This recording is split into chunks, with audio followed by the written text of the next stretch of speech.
Felipe! Yo, thank you so much for being here. Thank you for being the second guest on the What's Up Brodey podcast. How you doing today? I'm good.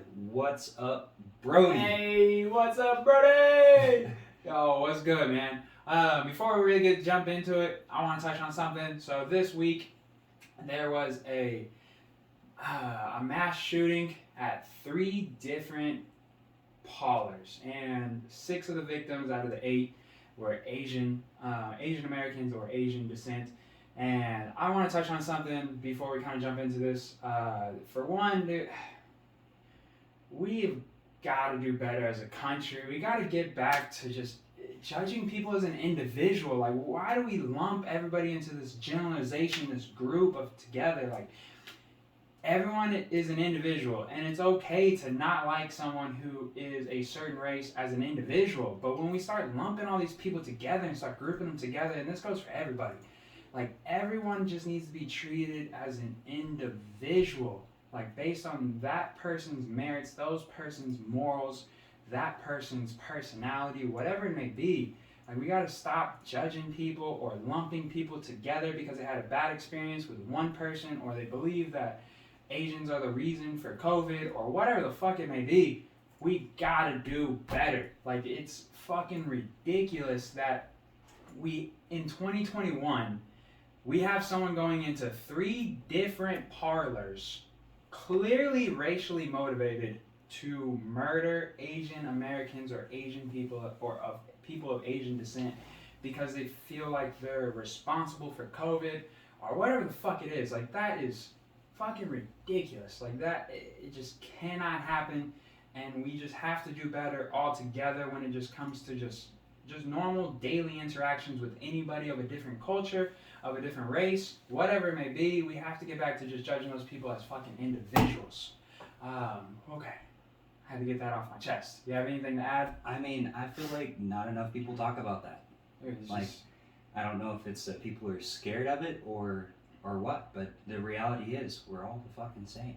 Yeah, we're all human beings at the end of the fucking day, and like I said, it's like, it just needs to be based on an individual basis. There's nothing wrong with disliking a person who's black due to just that individual, or a person who's white who's just that individual, or whoever it is. It's okay to dislike somebody as an individual, but when you start making these generalizations and lumping people together, and that just goes for everything and everybody. Like, we have just got to do better at just getting back to just individually disliking someone or liking someone. And one person can't dictate a race, whether it's negative or positive. And yeah. No, yeah, I completely agree. I mean, the thing is, every race has its assholes. You know? Every country, every race, every place, person, the whole 9 yards has its assholes. We're gonna touch on that later in COVID as well. Like, there's no place you're gonna go where there's not an asshole. That doesn't exist. This utopia that we believe or want to believe exists, it's not fucking true. It's not the real world. Like, there's not going to be a place where there's just not an asshole. Like, it's not possible, and I don't even know. But let's jump into it, though. I just kind of wanted to get that off my chest. It's been something that's kind of bothering me, just with everything that happened last year with George Floyd and the whole 9 yards. Just everyone just lumping people into these mass groups, whether it's liberal, Republicans, whatever it may be. Individualism. And stop just blindly following bullshit, too. And that goes for everybody. Just stop blindly following things just because it's a mold that you feel like you need to be a part of.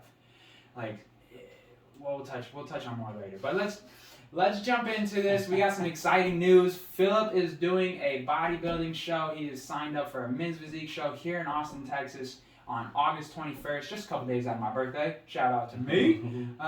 We are going to get turned, but hey, that's neither here nor there.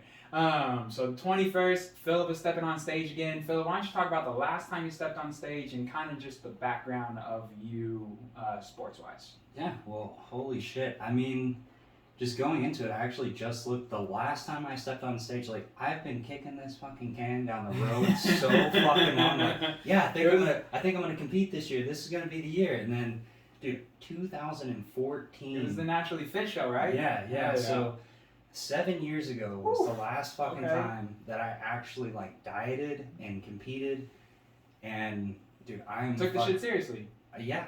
The whole time. I mean, I've been working out and eating better than most people, but the reality is I haven't had a goal. Yeah. Like that's the big difference. And it's doing like, it without a purpose. Yeah. And so it's like it's been there, but it's not what it could be. Sure. And so now finally it's like I have a coach. Like I have shout out to the coach. Who's the coach? Johnny Catanzano. Okay. How do you find him? Tailored Health and Fitness. There you go. Worked with him for, I don't know, 5-6 years at Six Pack, and then it's like he's one of the only people that I feel like he's so much more knowledgeable than I am that I'll actually fucking listen to. He knows the shit. He knows the shit when it comes down to everything. He knows the science behind everything. He understands working out. He understands the human body. Yeah, so I signed up with him, so I got a little bit of extra accountability, and then he sent me a list of shows, and I was like, well, August 21st, there's a show here in Austin. Hell yeah. It's by Rock's Discount Supplements. Shout out to them. It's my favorite supplement shop. And it's at the Palmer Event Center. So it's all our friends and family can all come out. So it's like perfect. Hell yeah. We're rolling up the squad. It's going to be fun, man. It's going to be fun. Have a whole squad. Hell yeah, dude. And then, so back in the day, you used to be a little wrestler, huh? Yeah. I was all right, you know. So I wrestled in middle and high school. It's kind of funny story. The only reason that I wrestled is because I got in a fight. Some kid just like walked up to me, hit me in the face with a dodgeball. I was like 130 pounds. He was probably like over 200, and I like picked him up and body slammed him. And the PE teacher, her husband happened to be the wrestling coach, and so she was like, "Look, like you can either go to the principal's office or come to wrestling practice." I'm like, what the fuck do you think I'm gonna do? Like, I have to tell my mom that I got in trouble, I had to go to the principal's office. Like, I'm gonna fucking go to wrestling practice. Hell yeah. And you know, like I had played football before, and I switched to a private school, so they didn't have football. And so you know, like tackling was like the best part about it. Sure. And so we're like, you know, going through drills and practice, and they're like, okay, so we're gonna do a double leg. And I was like, all right, cool. That's a little familiar. I just blasted this dude's knees off. And fucking fell in love with it, man. Like, I just went in head over heels. I was, you know, every practice, I was there before school, I was there after school, like, completely dedicated to it. I don't know, man. It was my passion. No, you're good. Roth, can you put the timer on where I can see it, please? Okay, cool. Thank you. All right. Yeah, so wrestling a little bit there. And then when did you start really getting into lifting? So I stopped wrestling my junior year, I believe, of high school. I just burned out from, you know, going to extra practices, doing extra drills, all that kind of stuff, camps on the weekends, meets on the weekends. Like, I just burned out. Like, it was too much. Became more of a chore. Yeah, exactly. And so, but I wanted to still stay fit, so I just kind of worked out here and there. But honestly, when I first started like really getting into it, is when I moved to Texas. I came here for a friend's graduation, just moved here on a whim. Best decision I ever made. Dope, dude, I remember that. Yeah, I remember that. And then me and you, man, when we first started working out, that was when like I actually started taking the shit serious. We were there every single day. We didn't miss a day. Yeah, like I was a bum. You picked me up, take me on post every day, didn't have a fucking car. Like, yeah. And yeah, I mean that's when it all started. I didn't know shit about shit. I didn't know anything about working out. Didn't know anything about eating right. We did the same workouts every day. We'd be like, oh, dude, I saw this YouTube video. They were doing, they did 100 push-ups. I don't know, whatever it was. Yeah. And we would just be like, all right, we'll just add that at the end. And so like, by the end of the summer, we're doing like 3-hour-long workouts. We were crushing it. Dude, I can't even imagine doing that now. That shit was so much fun, though. I think about that summer all the time. That summer is one of the driving forces for anything that I want to do in life. Like, that summer, none of us worked a job. There was like 10 of us. None of us fucking worked. We were all living off of graduation money. We didn't save a goddamn dollar, but we had the most fun ever. And that's just what I want to get back to. I just want to get back to just being free. Like that's the reason for my drive, especially over the last month, creating this podcast with Jeffrey Roth, and then working on other things outside of this as well. Some different investments that are hopefully going to set me up for the long term. That's been the drive. That summer was so much fun. Dude, there's something to be said about just freedom. Just doing what you want when you want. Yeah. We were living, man. Like, it was incredible. We went, like, we worked out every day, literally 7 days a week. We worked out every single day. We went to the post. We went on post, went to the new CrossFit gym in post, and just had a bunch of different style of workouts that we would do, and we would just cycle through them 7 days a week.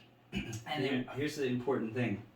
We didn't know anything about what we were doing. We did the same workouts every single day. Mm-hmm. We would find a video and be like, oh, I'm going to try that. Yep. And it worked. Yep. Because we were there. Yep. We were doing the work. It doesn't matter what you do as long as you're doing it. Yes. And people get so caught up in the health and fitness world with like, what do I do? I don't know what to do. What's the best thing to do? Yep. Do it. Yep. Doesn't matter what it is. Just show up. Doesn't matter if it's 100 push-ups. Doesn't matter if it's 100 sit-ups. Like, working out is easy. That's the easy part of it. Showing up is the hard part. Yeah, exactly. Yeah. Showing up is the hard part. Yeah, and everyone gets like so caught up in like, what's the best thing? It's not. Nothing is the best thing. Yeah. Showing up is the best thing. Doing it is the best. Yep. Being consistent. Being consistent, putting your head down, showing. Because I've personally, and maybe people have done this, but I've personally never really seen someone just show up to the gym and then just leave immediately. Once you're there, especially if you've had some pre-workout in your system, once you're there, it's a wrap. All you gotta do is just get up off your ass, get in the car, or if you have a gym in your garage, whatever it may be, go there, get into that place, and then once you're there, there ain't no turning back. Yeah. There's no turning back. Once you're there, you're committed. What are you gonna do? Yeah. You gonna leave? After you just walked past the front desk lady, she checks you in, and you're gonna leave 30 seconds later? Fuck, no, you're not. No, you're not, because you're gonna be so embarrassed. You're gonna go in there and you're gonna at least put in 30 minutes, whether if you half-assed it or not. Guess what? You still broke a sweat. You still did something. That was a great fucking point. Yeah. Plus, here's the other part to that too. Extra accountability. If you're going to the right place, like Big Techs, for example. If I walk in there and I just like half-ass it and then I go to walk out, somebody's gonna fucking call me out. Sure. I guarantee you somebody's gonna yell. It's a yell. serious fucking gym. Yeah. Like it's I think it was voted number 3 gym in the world actually. It's dope in there. It's the old school energy, iron house. The energy in there is dope. When you walk in there, you're like, oh, the pump is gonna be real. And you're like, did that guy just squat 900 pounds? Did that chick just deadlift 400 pounds? Yeah. Like, shit, it puts you in your place. Puts a little bit into perspective. There's always somebody working harder. Always. Like, always. And that saying, no one cares, work harder, is never more true when you walk into that place. Because like you said, someone's always outworking you. Always. So you got to continue to just elevate your game. Yeah. Bro, we got to get back to working out at least once a week. I know our schedules are fucked. And soon I'm going to be out this job. And whether it's the podcast, whether it's the investments, whatever, I'm going to be out this job soon. And we have got to get back to working out. Because I'm moving back into, like, I still do some CrossFit, but I also work with a coach now. Shout out to Austin. I also work out with a coach now. He does a lot of different kind of strength training, primarily around tempo. And so that's been a big addition to things that I've been doing because I'm on a pretty drastic weight cut. And so adding that tempo, keeping that strength has been super important for me. So I'm loving it again. I'm loving that, I guess, bodybuilding style workouts. Yeah. I still enjoy doing my CrossFit because I enjoy being conditioned and I enjoy knowing that I can go for a 10-mile run and I'll be okay. Mm-hmm. But man, it feels good to just get that pump again. Oh yeah, like the thing is, like it all has its place. And if you do one thing for too long, like you're gonna burn out. You're gonna get burned out. And so like that's now you've had your time, you've paid your dues in CrossFit, and now you're like going back to bodybuilding, but now you have like all the fast twitch muscle fibers that you built from CrossFit. Yep. Like there's a different kind of strength at CrossFit. Sure. And like now that you're gonna switch back to bodybuilding, like it's just gonna be like it's gonna pay dividends. Yeah. And I fully plan on continuing to do both. Like I still love hitting the rowing machine, hitting the bike machine, the ski machine. I love Olympic lifting. I can't wait to get back to Olympic lifting in a couple weeks here, where I don't have to worry about nicking and nagging things. So We got a show coming up. The last time you did a show was 2014. I've been riding your ass for a while. Your genetics are fucking through the roof. You are a genetic freak, and I've been trying to tap into your potential, just like Reggie, for the last 7 years, trying to get you back on the ball. What's gonna be different this time going into this show? Dude, I'm not half-assing it. Not at all. Like, well, for one, a completely different person than I was back then. Back then, I prepped all by myself. I mean, it was all whatever I could find on the internet was how I prepped myself. I didn't Google how to cut water, whatever. This time, I'm working with a coach. It takes the guessing out of it. Mm-hmm. I can't speak enough about actually having a coach if you're going to dial in something like this, because I send him a check-in every single week, and he adjusts my food, adjusts my workouts based on how my physique is changing. It's like, I see those things, and I'm used to making those updates for myself, but he does it for me. It's one less thing to think about. Yeah. Would you say that it's, you really have to humble yourself to hire a coach? I think so.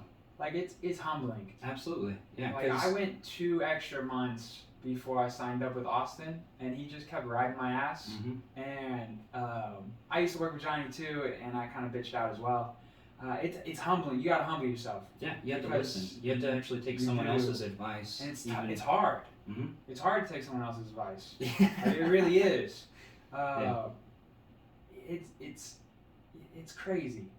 But when you do humble yourself, and when you do start taking other people's advice, it's insane how quickly you progress. Yeah, well, bodybuilding is an individual sport, but it takes a team. Yeah, like, it really does. Sure. Like, your coach is a part of your team. Absolutely. Like, there's so much of this that, to be completely honest, I don't understand. Like, yeah. I mean, I can see the way my body responds, but as far as like knowing those things on a scientific level, yeah, like you coming up with that actual plan, like you understand like your body is changing, mm-hmm. and it makes sense, but you wouldn't have been able to dissect that on your own. No, exactly. And so it's like, going into this show, it's like I just have a different mindset all the way around. It's like I don't have to think about what am I gonna eat, how am I gonna manage my water, or anything like that. He does all that for me. Yeah. But all I have to do is put in the fucking work. I just have to show up at the gym, do my workouts, do my cardio, eat my food. Mm-hmm. Like, and I'm going into this with a mindset that I'm going to take home hardware. Like, the last show that I did, I won. But this industry now is in a completely different space than it was in 2014. Yeah. The guys are way bigger, they're way more conditioned, it's completely shifted. It is. You have to be an animal to place now. Oh yeah. It'd be fucking even huge. in men's physique, you still gotta be big. Yep. Because you're doing men's physique and not classic. Yep. You're weighing what right now? I'm probably 212, 213 right now. Ooh. Yeah. What do you think you're gonna step on stage at? What's the goal? Well, I'm hoping that'll be over 190. I would like to grow into the show. Yeah. I'm honestly the highest body fat I've ever been in my life. It's true. Right now, but it is what it is. It's a part of the process. It is. You gotta just trusting it. Yep. Trust the process. Enjoy that road, and that's another part of it too. Like, that's really hard sometimes too. Is going through that, I guess, traditional bulking phase into a cutting phase. It's mentally tasking. Oh yeah. You're used to getting up, looking at yourself in the mirror, and looking a certain way. Mm-hmm. You're used to being perceived as in a certain way, like, oh, that dude's super lean. But then right now you're not as lean. That's a mental challenge. Yep. And then it's gonna go the opposite end of the spectrum. As soon as I start cutting, yep, I'm gonna be way smaller, and everybody's gonna be like, man, are you losing weight? Yeah, You're looking a little small. Yeah, like, come on, man. The same thing I keep hearing every fucking week. Yeah. Jordan, you're looking a little skinny over there. Yeah, no fucking shit. Like, well, I got abs, bitch. I'm eating 1,900 calories. You're damn right. I'm looking a little skinny, man. Like, damn. So we got a show coming up 21st. We're gonna do things a little bit different this time. We're gonna be accountable. We're working with a coach. How much does a coach, like, on average, what would you say a coach like that runs? If someone's listening to this right now, it's like, damn, maybe I should get a coach. Obviously, they don't need to be to the extreme in which you're being coached. Mm-hmm. What would you tell someone to look for in a coach? So something to look for in a coach, in my experience, is a coach who is, I guess, real and involved themselves. A lot of coaches use their physiques as their platform, but they're not good at working with clients. Okay. The best thing that you can do is actually have a conversation with them before you ever sign up. Okay. The worst thing you can do is just sign up with some random person who looks good on Instagram, because you don't know how they manage their clients. Some people may be a great in-person trainer, but if you're working with them online, they're not. Okay. I think that's the most important part, is have a conversation and know who you're working with. In that conversation, what kind of questions would you ask? What's their experience? Okay. Honestly, it would just be weighing the conversation and how receptive they are to your requests and questions that you have and how they answer them. Yeah. A lot of coaches think that because they know more than you, they use it as like a leverage, or like they're kind of standing on a platform. Okay. But having a coach who is interested in educating you into how and why you're doing things it's really important. Yeah. Yeah. What? So, I had a question and I lost it. Fuck, I really figured out what I was gonna say. Yeah. So, so you're saying that's what I was gonna say. You're having a conversation with this person. Yeah, there's some specific questions that you have to like kind of ask and try to feel them out, or her. But also you gotta enjoy that person a little bit too. No, absolutely. Because you gotta work with that person and communicate with that person, and y'all have to kind of vibe personality-wise. No, absolutely. That's why I was saying have a conversation. Because like, what if you start working with this person, you actually end up you can't stand them? Yeah, they're just like a prick. it'd be terrible. Yeah, absolutely. It'd be terrible. Yeah. So I mean, and the other thing too is like, Instagram coaches, I can go on a whole rant about that, because a lot of times like someone will be famous on Instagram and they'll have. I mean, we worked for a company that did this. Yeah. They hire no names. they hire people to be your coach, but like you think you're working with this person, but it's not really them. Yeah. It's their assistant or whatever. And there's a whole big empire company. Yeah. That got shut down like over that. Kind of. And so like you never really know what you're getting unless you talk to the person. Sure. Like I mean, there's plenty of great coaches out there, but people were so quick to, because like fitness for most people is like an impulse decision. You wake up one day, you're not happy, decide you want to get a coach. Yeah. But like, you have to make sure you're signing up with the right person that's a good fit for you. Otherwise, it may not work for you. Absolutely. And the last thing you want to do is sign up with someone, have a bad experience, and then you have that like blemish that keeps you. It's another excuse. Yeah, we don't work out for the next year again. Yeah. Yeah, because it was a terrible experience. Yeah. And it kind of like ruins your taste for it, or you don't want to do it no more, or whatever it may be. Okay, so we're getting ready for a show. You're working with a coach. Without giving all the workout secrets away and all the nutrition secrets away, kind of break down what a day, like what does a weekly split look right now, and what kind of foods are we eating? Like what's our main focus? So as far as workouts go, the way I traditionally would work out, I would honestly change my workouts out every single week. Now that I'm working with a coach and like prepping into a show and trying to grow to a show, it's focusing on a lot more progressive overload, which is where like each week, like if you do 100 pounds on bench press, the next week you do 105 on bench press, and then 110 the next week. And so what he's had me do is focus a lot more on time under tension. And I know you said you were doing more tension work as well. And so I'm doing straight up bro splits right now, like back one day, chest one day, hamstrings one day, because doing legs twice per week, quads one day, arms one day, shoulders another day. So working out 6 days a week right now. And the workouts themselves, the rep ranges it's usually 10 to 12 reps. Sometimes it'll be like a pause at the bottom, explode up slow on the way down, things like that, to just put a little more tension on the muscle. But the thing is, it's not rocket science. And anyone can go in and put a plan together for themselves. Anyone can go in and start,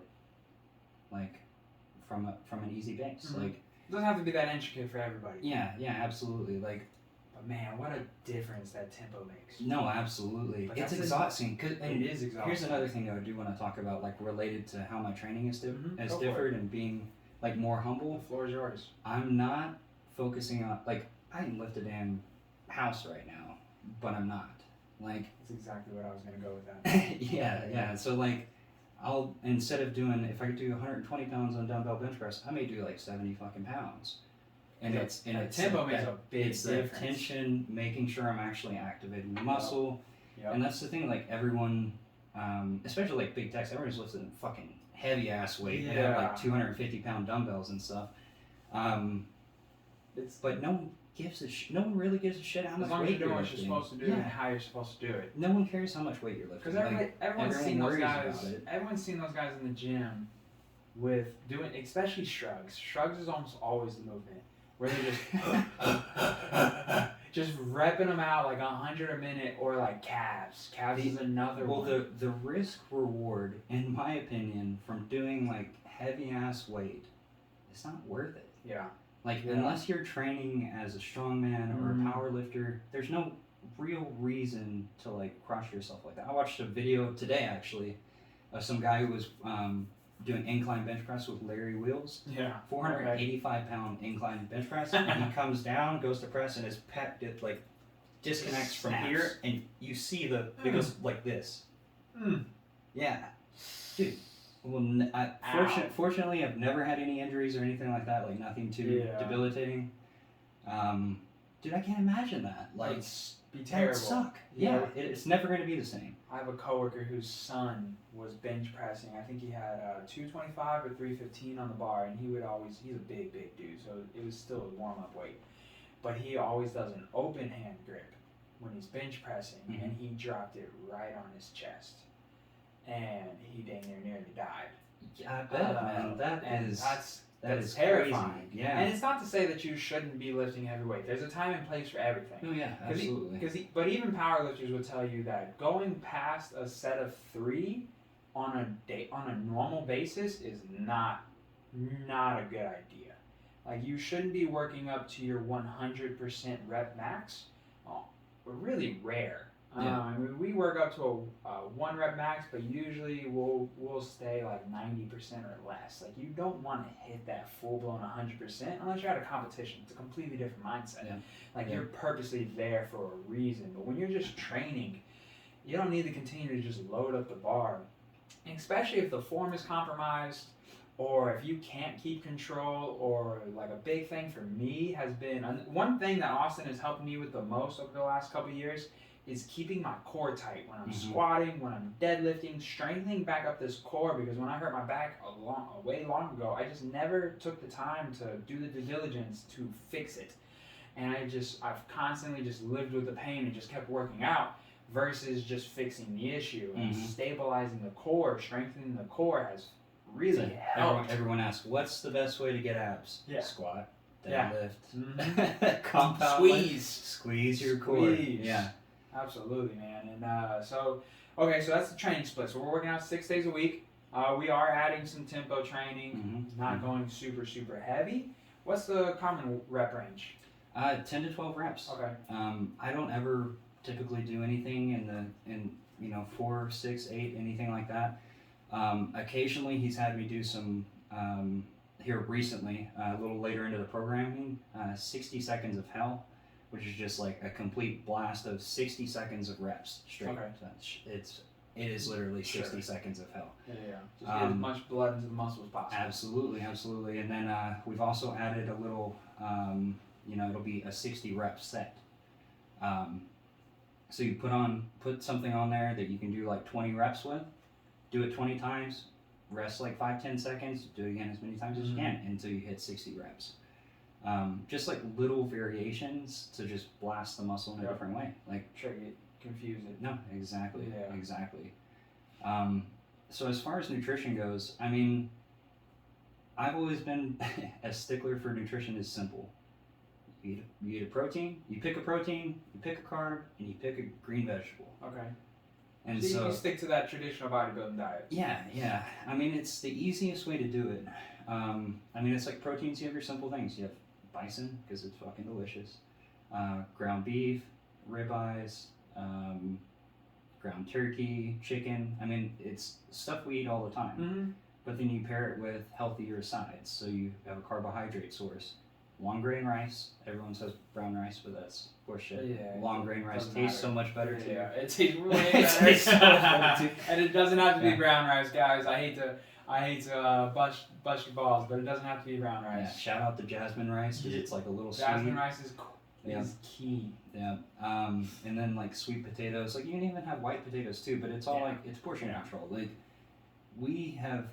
our society has been raised along with the thinking of like these massive portion sizes. Like eat till you can't move. yeah, like when you go out to eat at the restaurant, you like order a plate of food. Like it's a shitload of food. Oh yeah, like 1,200 calories. Yeah, on yeah. average. But it's like, in no normal circumstance would you ever eat that much. And like if you, the way I like to describe it to people is like water. Like when you're drinking plenty of water, you pee all the time because your body knows how much it's gonna have. Yeah. A lot of people, when they're like trying to eat, they're not eating enough calories, and so when they finally do eat, their body's like, oh shit, I need to hold on to this. Yeah, that's And so starvation mode. not eating enough is just as detrimental to people as eating too much. Yep. Is eating in excess Yep. because in both cases your body doesn't know what to do with it, Yep. and so it stores it. Absolutely. No, it's important to keep that balance. Like you have to find that caloric intake, and then if you're trying to gain weight, you up that maintenance caloric intake by just a little bit. If you're trying to cut weight, you just decrease it a little bit, but you try to find this balance of how many calories can I eat in a day and not gain or lose It's weight. just a little over or just a little under. Yep. Yep. And it's really not all that. It's really not all that crazy. Mhm. People just make it way more crazy. Well, yeah, and that's the thing too. Is like the internet makes it better and makes it worse because all the information is there, but there's also the people who are capitalizing on the information, and monetizing it. So it's like you have these. Here's the best. These are the 3 best foods. This is the best diet to do this. Yeah. Best diet to do that. And it's like it's pretty black and white Sure. for the most part. But yeah, so going into this prep, right now I'm eating like 3,600, 3,700 calories a day. Okay, so we're eating a lot. So Even we're the time, still in the yeah. growth stage. Yeah, so Okay. I will be starting the official prep in 8 weeks. Okay. Um, So what are you gonna do over the next 8 weeks because obviously you can't go from just eating 3,600 calories to 2,400 tomorrow like that. Right. That's not a good idea. so So what are we gonna do over these next 8 weeks? So over the course of the next 8 weeks, I'm going to slowly taper my calories down, see how my body responds. And then honestly, this is where having a coach comes in. He takes all of the guesswork out of it. He will manage my calories, whether that's up or down. Ideally, I want to grow into the show. I want to preserve as much muscle as I can. Absolutely. As I'm going in. So the next 8 weeks will be a whole shitload of extra posing, because posing is super important for these shows. It's all of it. But then starting to manipulate my calories and my water and see how my body responds, because knowing how I'm going to respond leading into a show is going to be key. And that's one big thing with this show is like I don't want to be caught off guard in any way. Like I want to have everything that I need to win. Like, because I told myself that I would never do this again unless I was going to win. And that's what I'm here for. Plan on That's what winning. I'm going to do. I'm going to fucking win. So when you're doing the posing, are you like video chatting with Johnny? Are you like how are you getting critiqued on your posing? So as of right now, I'm just doing my posing on my own. Okay. But Johnny does Well, how do you know if do posing as well. But how do you know if you're not doing something incorrectly? So Or something that you can improve? Yeah. So without a doubt, there's things that I can improve. Like I'm not saying I'm phenomenal at posing or anything like that. So right now for me, it's more just going through the motions. Like for one, like at Big Tech's, they have this mirror. Like if you're sitting there posing, there's people working out right there. It's stage presence. Like you have an audience. Yeah. And that's one of the hardest parts of shows, is getting up there in front of like 1,000 people. Like, I remember. So I remember. yeah, your feet get real heavy. Oh, yeah. And so like that's just a part of it. And you know, like making sure that you're like flaring your lats in the right way and things like that. Like it's just like little things that I can improve now. But over the 12-week actual prep, like I will likely be posing at least every other day. Okay. And working with Johnny as well. Okay. Because he actually went to in California like a classic and physique camp specific for like posing and classic bodybuilding and all of that stuff. Like he has a great understanding of posing and the entire sport as it is. So yeah, I'm very fortunate to be working with him. So I've seen you being more active on social media. And we've talked about this here. Look guys, I'm gonna be real right now. Look, obviously we understand, in order to really do things and build a personal brand at this point, you have to be extremely active on social media. It's a necessary evil. It is a necessary evil. One thing for me personally that I've found is that if I just post and get the fuck off, I do so much better. Instagram doesn't bother me as much. I like scrolling through Instagram and seeing people's pictures. I enjoy that. I enjoy commenting on people's pictures or watching people's Instagram stories. It's mostly Twitter and Facebook where there's just so much bullshit on there and so many people bitching about something. I saw this is completely off topic, but this shit like was so weird. I saw someone tweet. This shit is so ridiculous. I saw someone tweet. It was a female. I saw her tweet. Why are guys so grossed out by women with body hair? And so I read it, and so I was like, okay, let's dive into these comments. Let's see what's going on here. So I dive into the thread. I shit you not, dude. There was somebody in this thread that made the argument that guys don't like girls with body hair because we're all pedophiles. And that we enjoy like the smooth, silky skin of young people. This is the type of shit I'm talking about on fucking social media. What are we doing? Like, what are we do? Who comes up with that? Like, why does the bar have to continuously move? It's a problem with giving everybody a voice. Oh, dude. Some people shouldn't have one. Dude, not that loud. I know, right? But It sucks to say that. But unfortunately, it's fucking true. Yeah. Because some people just feel like they have to be so radical and just continue to raise that bar. And that's the whole issue with this whole cancel culture and things of this nature, like raising that bar. It's like, that's why some people are so terrified and so reluctant to get behind certain movements, because they're scared of, it's not because they're not for the movement. Mm-hmm. They're scared for what comes next. All the people who don't agree with the movement. Yeah, they're scared just standing against it to stand against it for the sake of, They're scared of these radical people, the people that make the tweet that I just said. That's what they're scared of. They're not scared of the movement or not behind the movement. They're scared of the movement eventually having that same ideology. Yeah. Well, the thing is, like, social media has its place, and there's a lot of good that comes from it. And like, there's a lot of gems. You know, like we're talking about, like, it is a lot of effort to post on social media. It sucks. It really does. Like, it's hard to think of a post, hard to think of a caption, like whatever it may be. Like, but at the end of the day, there's no better way to build your own brand than social media, because there's nothing else that gives you such a large audience that costs nothing. Yeah, and it does help people.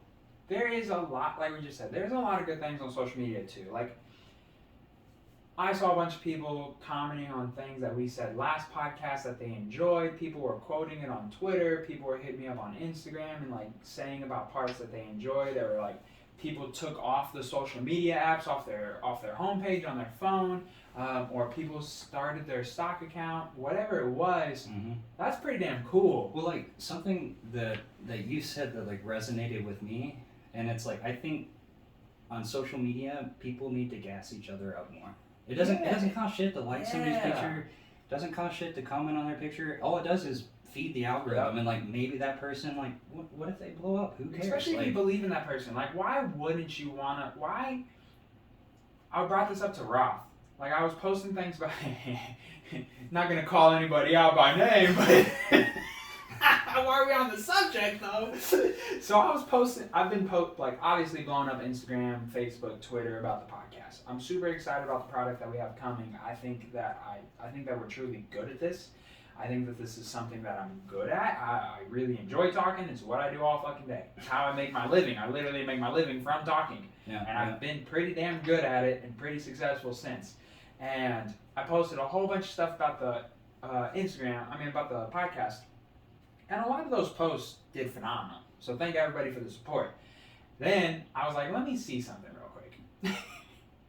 And it's not that I did this on purpose. It's something that I thought about afterwards, because I'm still on my Instagram. I still want to keep a variety. I still want to talk about all the different aspects of my life that I enjoy. That's what the meaning behind the logo for the podcast is that, yeah, it looks a little chaotic, but that's my brain. My brain is chaotic. That's how I think. I can have one conversation with somebody and keep another conversation going with the person standing next to me and have two different conversations going at the exact same time. Mm-hmm. It's just how my brain works. Yeah. And I can talk about anything. I enjoy anything that is really positive for the most part. I enjoy positive communication, and I just enjoy learning things. I enjoy interesting topics. I enjoy talking about stuff that someone knows about something more than me.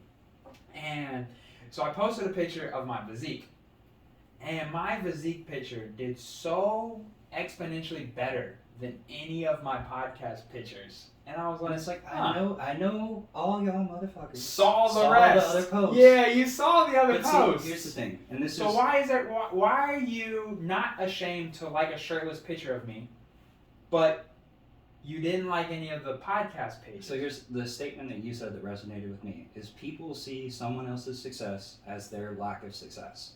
Yeah, and it's true. Like, people are scared, like, in a weird way, to like support others, but like, the reality is, why would you not? What do you have to lose by supporting one of your friends? Why wouldn't you pump up somebody? Like, why wouldn't you want your friends to feel good about themselves? No, exactly. Like, it costs nothing. Yeah. It costs nothing. Just double tap. Yeah. You're literally scrolling anyways. Just double tap while you're scrolling. Yeah. And it's really not a shot at anybody, I swear. It's not. I just thought it was interesting. Because it does bring up, it just makes me think. It just makes me think about it. And in a way, it doesn't necessarily like motivate me. It's more of a, like you said, some people see other people's success, and it's either they get scared of it or they're upset that maybe something is going to come of it, and they're either upset that they haven't started doing anything yet. Yeah. And well, we all have. Maybe they feel a little. It took me guilty. It took me 7 years to actually decide to compete again. Yeah. Every single person has something that they've been kicking down the road. Mm-hmm. Everybody. Yeah. Everyone has. And it's never too late to start. And when you see somebody else who has picked up that can and fucking sprinting with it, like, maybe it's a little resentment. You have two choices. Yeah. But why would you sit there, like, you should see somebody else being motivated, and use that as your own motivation. But some people don't do that. You have two options when you see someone being, and I've noticed your mood has changed too, because like when I first started creating it, I would talk to you about it, and you were obviously supportive, but you're kind of like, oh, cool. But now that you have committed to your own thing as well, your energy has completely changed just in general. Like, you were texting me like how excited you are to do the podcast, how just super supportive. And it's not like you weren't supportive, but I could feel the energy difference, because now I know and you know that you're also going to do something. We're doing the same grind. Yeah. It's a different grind, but the same grind. Yeah. We're both trying to build something. And I don't know, it's dope that we're both like both pushing for something, like a specific goal at the same time. It's so much more fun when the people around you also eat. Yeah. Like, and that's all I want. Like, that's what the whole point. And I'm gonna forever repeat myself on this podcast about this, but this is the whole goal of the podcast. I want all of y'all to eat. There's a reason why I've reached out to each and every person that's on the schedule. It's so that y'all can eat as well, that we can all eat together, because it's not fun being at the top alone. Like, I want all of y'all to come with. Like, I want you to be there, but there's only so much I can do. Yeah. Like, I can only ride people's asses for so long before I'm just like, all right, fuck it, man. You clearly aren't going to do it. Yeah, you can't change their mindset for them, but you can give them the influence to hopefully make them do it. Yeah. And that's what I want to do. That's what we're trying to do. That's all I want to do. I want to show. I'm grinding so hard on this and everything else that I'm doing lately, so that I can just show that anybody who's known me will be like, damn, I knew that dude, and then he did it, or he's starting to do it. Not did it, because I ain't done shit yet. But he's starting to do it, and I can see that progress. I can see the difference in his energy, his mood, the way he's doing things. Fuck, I want to be that. I want to be like that. It's contagious. I see you wake up at like 4 o'clock in the morning, and I'm like, son of a bitch. Like, he's got like. Motherfucker's probably already done with everything. Yeah, he's got 4 hours on me. Like, what could I do in 4 hours, man? I can go work out. Like, I cook my meals for the day. Like, you can set yourself up. Like, so well, waking up. And the other thing, too, is, like, there's something to be said about that, like, 4 to 6 window. That's a brutal time frame. Yeah, but there's anybody can wake up at 6. There's no one up, and it's nice. Mm-hmm. It's nice because you have no distractions. It's peaceful. It's when you're up that early and you're walking outside, and I think about this, too, because I know there's a lot of women who either follow me on Instagram or they're going to listen to this podcast and be like, Jordan, you know damn well we can't go walking at 4 a.m. I get it. It shouldn't be that way, ladies, and I apologize I apologize for the men on the men's behalf. I apologize that y'all probably might not feel comfortable walking at 4 a.m. in the morning, and yeah, it's kind of a perk of being a dude, but it's kind of fascinating. Even when you just wake up at 4 a.m., it just feels quiet. Yeah. Like, it just There's feels nothing quiet. going on. Yeah, There's like, absolutely nothing. Like, you're even in your apartment and you're just like, oh, dude, it's quiet. Yeah. Well, yeah, no shit, you're in there alone. Yeah, there's but no cars. There's no cars driving by. Nothing, It's like that's nuts. Yeah. Nothing. You can, and there's something about, like you said, meal prepping, cleaning the apartment, completing a few tasks, and it's not even 6:30, 7 o'clock in, and you're like, damn. Yeah. Well, it's. I did all the tedious stuff. It's like it's a reward system. Like, we are hardwired to feel good after we accomplish something. So like, it feels good to get stuff done. You wake up in the morning, you feel like shit. Like, it's 4 o'clock in the morning. Like, oh shit. Well, then you make your bed. You start the laundry. That's a big one. You eat breakfast. Maybe you start reading a book. You accomplish all these things. You feel fucking great. Yeah. Because like anytime I don't do shit all day, I feel bad for not doing shit all day. Absolutely. But anytime I do a ton of stuff, I feel great about it. It's just like how we were talking about with the gym. You just gotta show up. Yep. And it's the same concept when you have a list of tasks to do. Because the biggest thing that you notice is that once you complete that first task, you're like, oh, dude, that only took like 5 minutes. Mm-hmm. Then you complete the second task, and you're like, oh, that only took 15 minutes. Yeah. And then you complete the next task, yeah. And you're done with all 4 tasks in an hour. Everybody listening, fold that pile of clothes. Yes, dude, fold yes. That pile of clothes. Dude, that's been the biggest thing that I've changed over the last 4 weeks. It sounds so silly, and I know people are so tired of hearing this type of talk because there's just so many there's people. A reason. There is. Like, stop thinking that this is just bullshit mumbo jumbo. The mindset is everything. Yeah. Everything. The mind is so powerful. And it literally is as simple as folding those clothes when you take them out of the dryer. Yep. It really is that simple. Yep. And then you like, for me, it's organization. Like, you know, like if let's say for instance I didn't fold the damn clothes. They're sitting in a pile in my room. I walk through my room. I'm like, shit, I should fold those clothes. Yeah. If I don't do it, the next time I see them, I'm like, shit, I should have folded those clothes. And it's like a negativity that keeps resonating over and over and over. But if I do it, then it's not there anymore. That little bit of negativity is not there.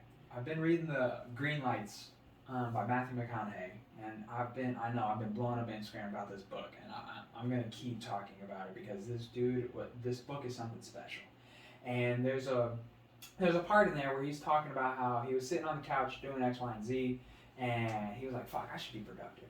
And there's like a stack of books in front of him. He's going through the books, seeing what he should read, and he comes across this book called The Greatest Salesperson on Earth. And he's looking at the book and he's reading it, and he said he's halfway through the book and he's still trying to figure out who's the greatest salesperson on earth. He's going through this whole book and he's like, the author won't tell me who the fuck he's talking about. And then the author tells him, he's talking about the person reading it. Oh, shit. You're the greatest salesperson on earth. And essentially this book has 10 scrolls in this. I'm going to have to pick this book up because he puts the first scroll in the book, and it's resonated with me all night and all today. And it was the reason why I made my bed this morning. It's the reason why I did fold those clothes. It's the reason why I did what I was supposed to at work, X, Y, and Z. And it says, so essentially this book has 10 scrolls. You read the scroll to yourself every day for 30 days, and then you move on to the next scroll. And the first scroll says, I will form good habits and become a slave to them. And we touched on this in the last podcast. It takes about 66 days to really set something in. But once it's set in, when you don't do it, you feel this immense amount of guilt. Oh yeah. If you don't, you feel drawn to do it. Yeah, like if you don't, if you're like, for instance, brushing your teeth twice a day, sometimes it's a tedious fucking matter. Sometimes I just want to fucking go to sleep. I just want to go to bed sometimes. Mm-hmm. And so I used to be real bad at it. I ain't gonna lie. I used to be real bad about it. And then eventually I was just like, dude, just brush your fucking teeth. And so you a fucking adult. Yeah, you be an adult, man. Just brush your teeth, bro. And so I started doing it, and I did it consistently enough for about 60 so days. That was a couple years ago. And I started doing it consistently enough to where there was a night where I'd be like, man, I ain't gonna do it tonight. I would get down in bed, and then my brain would be like, bitch, if you don't get up. And then you're like, all right. Yeah, right? You're like, all right. And you get up and you go and brush your teeth. Yep. Because your body has now formed this habit that when you don't do it, you feel so crappy about it. And it's the same thing with anything in life, whether it's going to the gym, whether it's drinking enough water. People all the time are like, I feel like shit. I feel like shit all day. How much water did you drink? Yep. I don't know, I'm about a bottle and a half in. So how about we just read bottle and a half in? How about we just read all of the benefits to drinking water? You're a bottle and a half in, and you're trying to figure out why you don't feel good today? Do you have headaches? Yeah. And does your hair look like shit? Does your skin look like shit? It's like, yeah. Like you were saying earlier, it's just not rocket science. Mm-hmm. It's not, man. But we're also we're not taught. Like it's not complicated, but we're not taught anything about the right way to do any of this. You're never. It's true, because information that you get online is so misconstrued. School doesn't teach you that you should be drinking a gallon of water a day.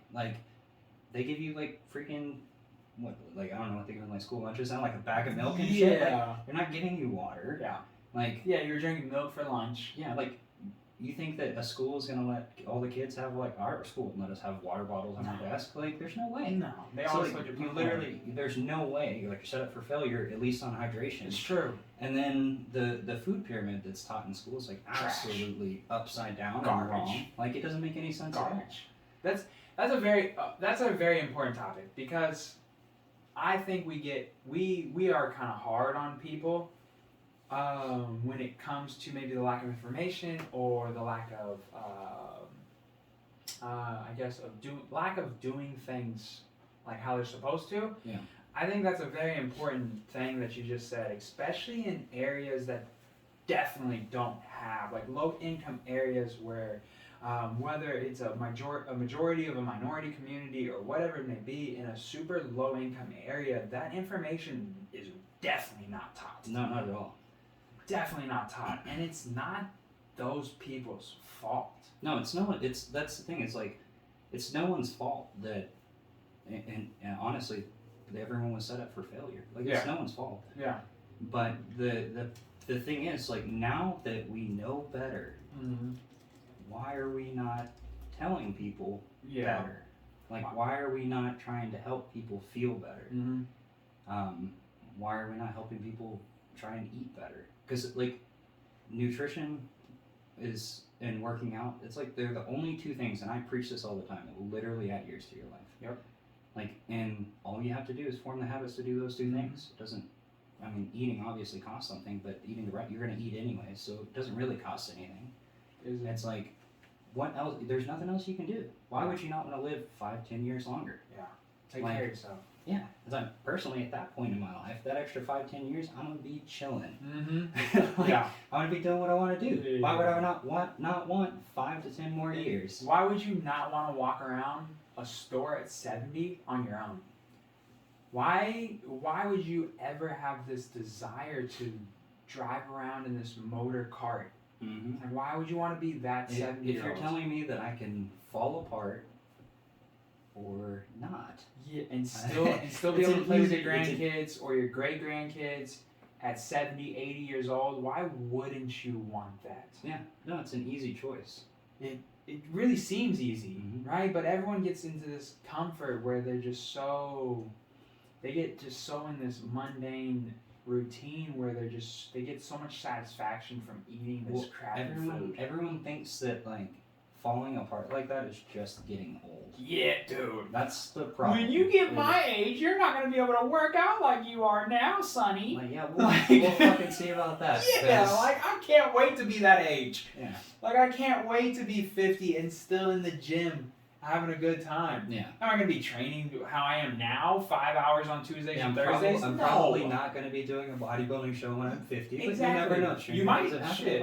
You might. It's not out of the realm of possibility, though. But, like, I'm going to be fucking healthy. Damn right. Like, and this doesn't mean you can't still enjoy life. I eat delicious food all the time. I eat ribeye every single night Yeah. for dinner. Yeah. I eat so Every night. much steak. That's another thing. The misconception about red meat is wild, and we're gonna touch on it in a little bit. How the vitamins that you get from red meat are so crucial in your daily immune system, your ability to fight diseases, X, Y, and Z. So if you're not taking the proper supplements to make up for the lack of red meat in your diet, you're gonna be nutrient deficiency. Like almost everyone is nutrient deficient. Yeah, like without a doubt. Yeah, and we're gonna hop into that. Like there's so many nutrients in red meat that you get such an abundance in red meat too, that it's got such bad stigma, and it comes back to that food pyramid that you were talking about, how it's so upside down.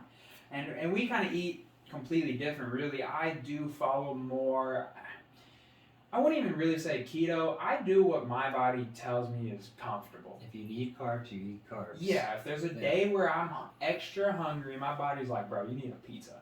I go and get a pizza. But when I get a pizza, I pay attention to the ingredients. Like, I'm not going to Domino's to get my pizza. Shout out to Bola. Right? Bola Pizza, sponsor me. I tag y'all in Instagram all the time. There's at least 7 Bola Pizza boxes in my apartment right now. Like, I eat them all the time. I keep y'all on the shelf, I swear. And I put everybody on about it. Bola Pizza, dude. The ingredient list is like 5 ingredients long.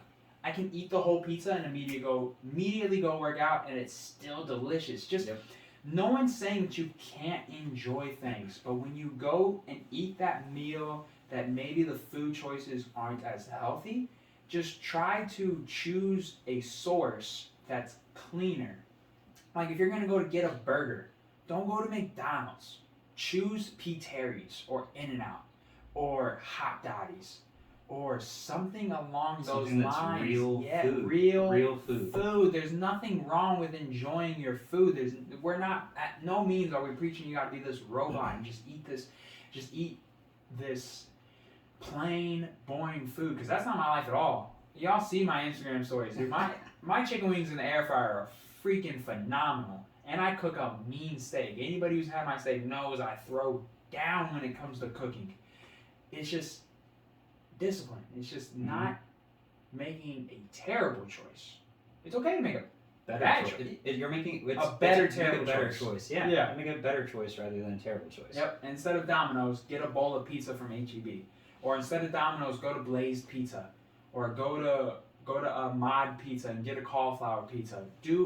There's so many alternatives, especially with the technology now. There's so many alternatives to crappy food. Mm-hmm. Like, you can get great tortilla, like fresh, just fresh ingredients, man. That's the biggest thing. Well, like, kind of on that same note, though, like, what if, like, your habit that you have formed is ordering food on Uber Eats rather than prepping food. Yeah. So why not shift?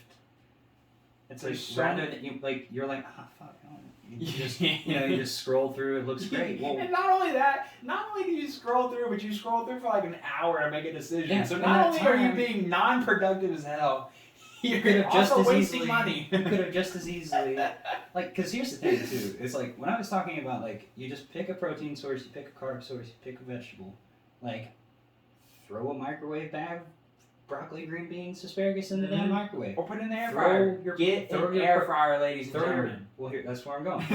Throw your protein in the air fryer. Put your rice in the fucking air cooker.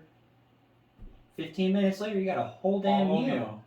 Maybe even have enough for a whole second. You might have. And then you have to You cook can make some multiple meals. Yeah. Shout out to an air fryer though. Dude. MVP of my kitchen. Yes. That's the best decision I I ever know made. in 10 years you're probably gonna figure out that they're fucking awful for us. I mean, it's but basically I'm willing to take that risk.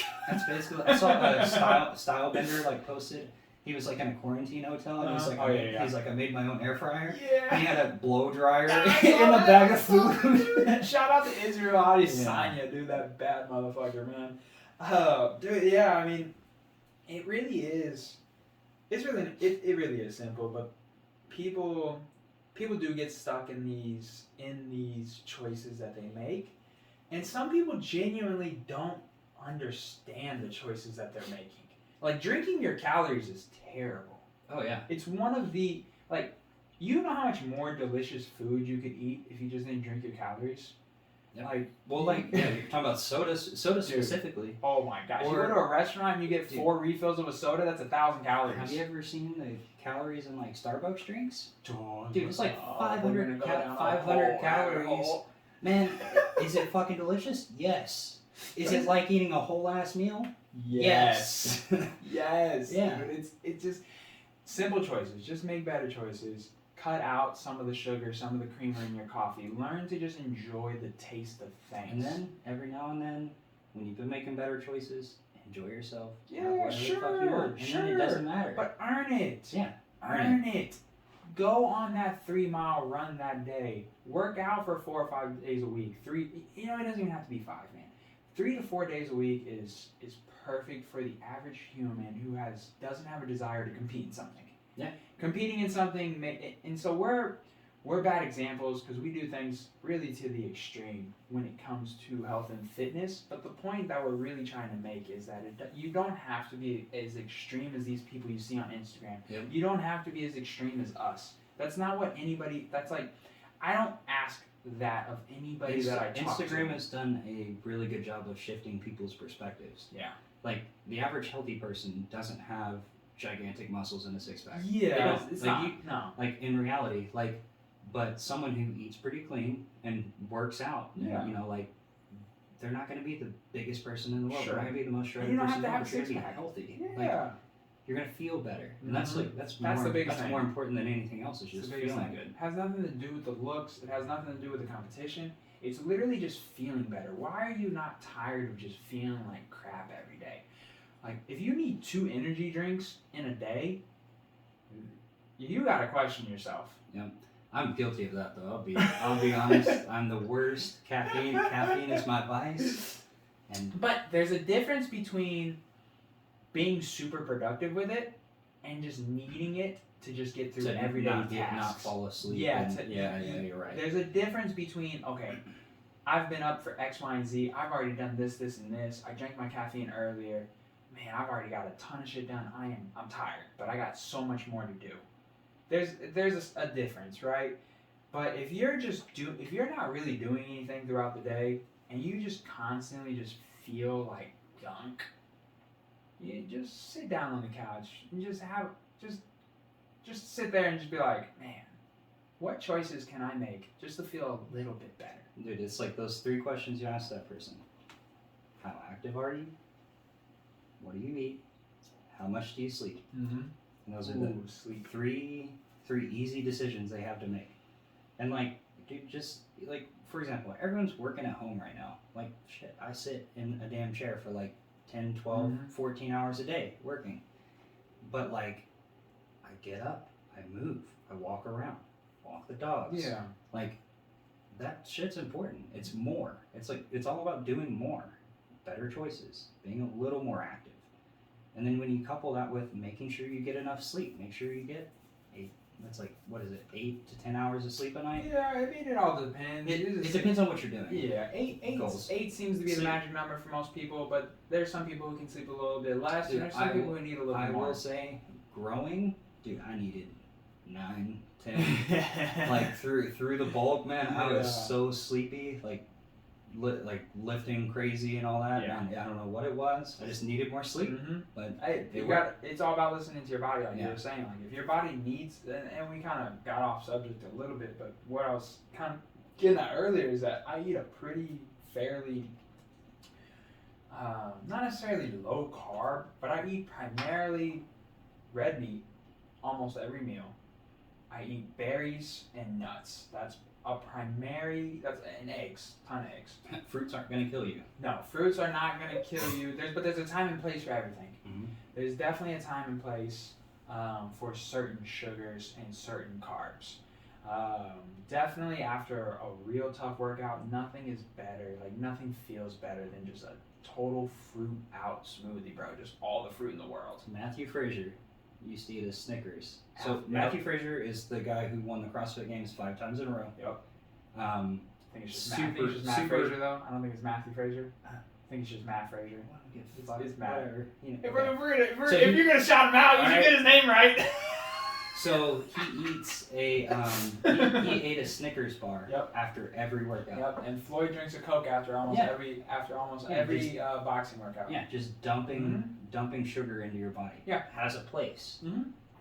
Dumping sugar into your body when you have never worked out a day in your life is not you're not sleeping enough. Yeah. And whatever else, it's like that's not the time, not the place. There's a time and a place for everything. You gotta understand the body. And I personally enjoy tons of red meat. That works for me. And this isn't a one-all be-all. The point of this conversation, as we said, is baby steps and finding out what works for you. Mm-hmm. Like something that works for me might not work for you. Something that works for you might not work for me. I don't eat as much carbs as you do. Like I don't eat rice with every meal or potatoes with every meal. It doesn't. I personally feel bloated. I personally feel slower. I personally feel more lethargic and tired. I don't feel as good. Mm-hmm. But then there's a lot of people that feel fine eating white rice or potatoes with every meal. And there's nothing wrong with that. It all comes down to portion control, how many calories you take in a day, and just being active. So let's switch gears just a little bit here.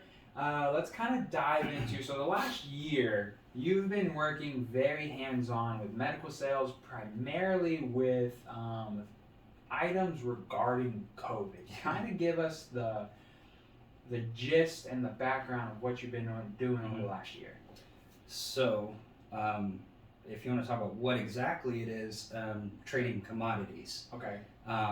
But so break it down for us. So basically, last year, my girlfriend's dad owns a developing company, and they build multifamily communities, apartments, and things of that nature, and they work with all sorts of contractors.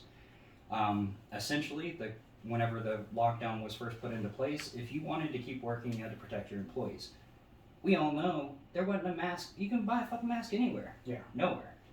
And so basically, he used his relationships that he had in China through like the building materials and things like that to start importing masks to supply to the contractors and things of that nature. Okay. Essentially, we started working with like large hedge funds, government buyers, things of that nature to supply large quantities of like personal protective equipment, masks, gloves, things of that nature. Recently, we actually started venturing into the pharmaceutical realm. We actually partnered with a large pharmaceutical company in India called Anzao. They've been in the pharmaceutical and nutraceutical manufacturing business for 60 years. And they make everything from like lotions, supplements, like protein powders, like all that stuff, all the way to the end of like polio vaccines, H1N1, flu vaccines, things of that nature. And we actually started working on supplying COVID vaccines as well. Okay. And being in this industry has completely shifted my perspective on COVID. Yeah. So let's So we'll finish. Let's get to that. But finish breaking down what you've been doing, and then we're gonna jump into that because I know people. This is what people want. This is what people are listening to this episode for. Okay, so what we've been doing is basically acting as a facilitator for governments to connect them to either individuals who may have allocations for vaccines or product, and we're filling that gap. So we're playing the middleman. Yeah, we're playing the middleman, putting two and two together. Okay. But the games that these people are playing with people's lives, it's ridiculous. And like I'll say, like when COVID first started, I was like, shit, stay home, wear a mask, like you know, do what's right, try to protect people. If it helps people, that's great. Sure. But our government, all the other governments, they don't really get two shits. What they're doing is they're profiting off of it. Like they're making shitloads of money. And I will say, give us an example. Without giving out too much bank account details over here, give us an example of some dollar amounts that we're talking about when we're talking about profiting off this bullshit. Billions of dollars. Yeah. And that's like per transaction. That's not like total. I mean, these governments are making billions. Yep. Yeah, they're probably making trillions of dollars, to be completely honest. And it's all at the expense of people's lives. They don't like. And they're leveraging it as like political favors. You know, like if they want this to improve like relations with like this other country, they're like, here, let us just give you a couple of vaccines. And you know, it's left the U.S. in like a kind of a weird spot because we in the past didn't manufacture anything ourselves. Like whenever we all needed masks and gloves, there was nowhere making it in the U.S. The only place was 3M, but 3M doesn't protect you or me. Yeah. It's like used for like doctors and things like that. And I know you've noticed over the last maybe the last 4 months, dude, the masks break anytime you try to put them over your ear. Yep. They're getting so cheap. Like they're progressively just getting worse, and we just continue to dump money into these companies. Well, so one of those things, most of them are from China, and China's like notorious for like quality control. Like 1 out of 5 break, just like on normal products, whether it's like syringes or whatever it may be. But they're cheap. They're cheaper than everywhere else. Yeah. And so like for U.S. companies, they're like, what's the biggest profit? What's the biggest margin?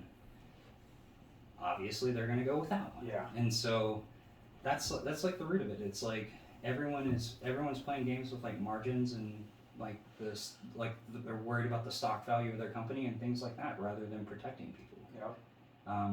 You know, like we could have taken this time to build manufacturing facilities for like other vaccines in the United States. Or if this was really about protecting people at all, Moderna and Pfizer would have released the fucking patents for their vaccines. Yeah. But they're not. They said, no, fuck you. They're just holding on to it while people are dying. They're just holding on to it. There's thousands of facilities that have the ability to manufacture those vaccines, and they won't let them. Yeah. And people just keep blindly following this narrative. And I know that's what you were about to dive into, so let's fuck it. Let's do it. So let's dive into it. Because people are just blindly following this narrative, and they just... So I think so here's the thing. So I think at first, a big part of it was like, maybe we were trying to do the right thing with the lockdown. Maybe we were trying to control it. No, the initial lockdown was necessary. Yeah, but like people themselves, they didn't follow it, so it didn't work. It is what it is. But like, it basically shifted into a... I want to stop you there though. So, okay. The initial lockdown, there's some people who didn't follow it, so it didn't work. I don't agree with that. Because I brought this up briefly earlier in this podcast. How there's assholes everywhere. So countries that reopened a lot quicker than we did, you're going to tell me that they didn't have the same assholes doing something too? Like, why is New Zealand COVID free? Well, you can say smaller population, but it's also because they went under a full lockdown and got it under control. Sure. And it's not because they vaccinated everybody. Sure. But they actually did get it under control. Like, but the reality is, like, we're too fucking big to have locked down like that and that to have ever worked. But the what we should have done is allowed ourselves to manufacture the vaccines anywhere possible. And it's like, rather than contracting facilities in other countries to start manufacturing those vaccines, they decided to keep all the money in the U.S. Yeah. And it's like, well, oh yeah, it's great. Like, you know, keeping money in the U.S. At the same time, it's people's fucking lives. It's like Mhm. there's a time and a place for capitalism. Yeah. Whenever you're playing with people's lives, fuck capitalism. Like, I mean, it's ridiculous. Like, it seems like there's a lot of times, especially through all of this, that people's moral compass is just like all fucked up. Yeah. I mean, it's just about the bottom line. Yeah. I mean, and my biggest issue with this entire thing, this entire time, is just the lack of logic that went into so many decisions. Oh, yeah. My favorite. Well, I have a few favorites, but one of my favorites is I love. Okay, maybe not love. I get a good chuckle. I get a good chuckle out of the people who come into my store with gloves on. They touch the door. They grab the door with the glove. Okay, cool. They got their gloves on. When they get out of the building, they're gonna dispose of the gloves. Boom, they didn't touch nothing with their hands. Okay, sounds like a great idea, right? Yeah, right. And then, dude, they don't even make it. They don't even make it past the first table. Like, they don't even make it 10 feet in the store, and they immediately grab their phone with their glove. And I'm like, oh, Are you gonna sanitize your phone after you? you're all sorts of special. Yeah. Like, what are you doing?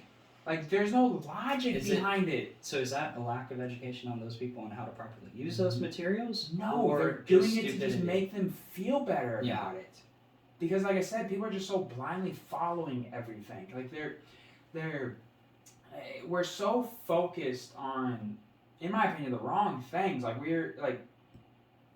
health and nutrition is the main thing that would keep you from getting this, not necessarily getting this disease, but dying from it, yeah. and preventing this disease. Yeah, well, I don't remember exactly what the statistic was, but it was like 73% of, or it may have even been higher, it was like 87% or some shit like that, had like pre-existing comorbidities. Yeah.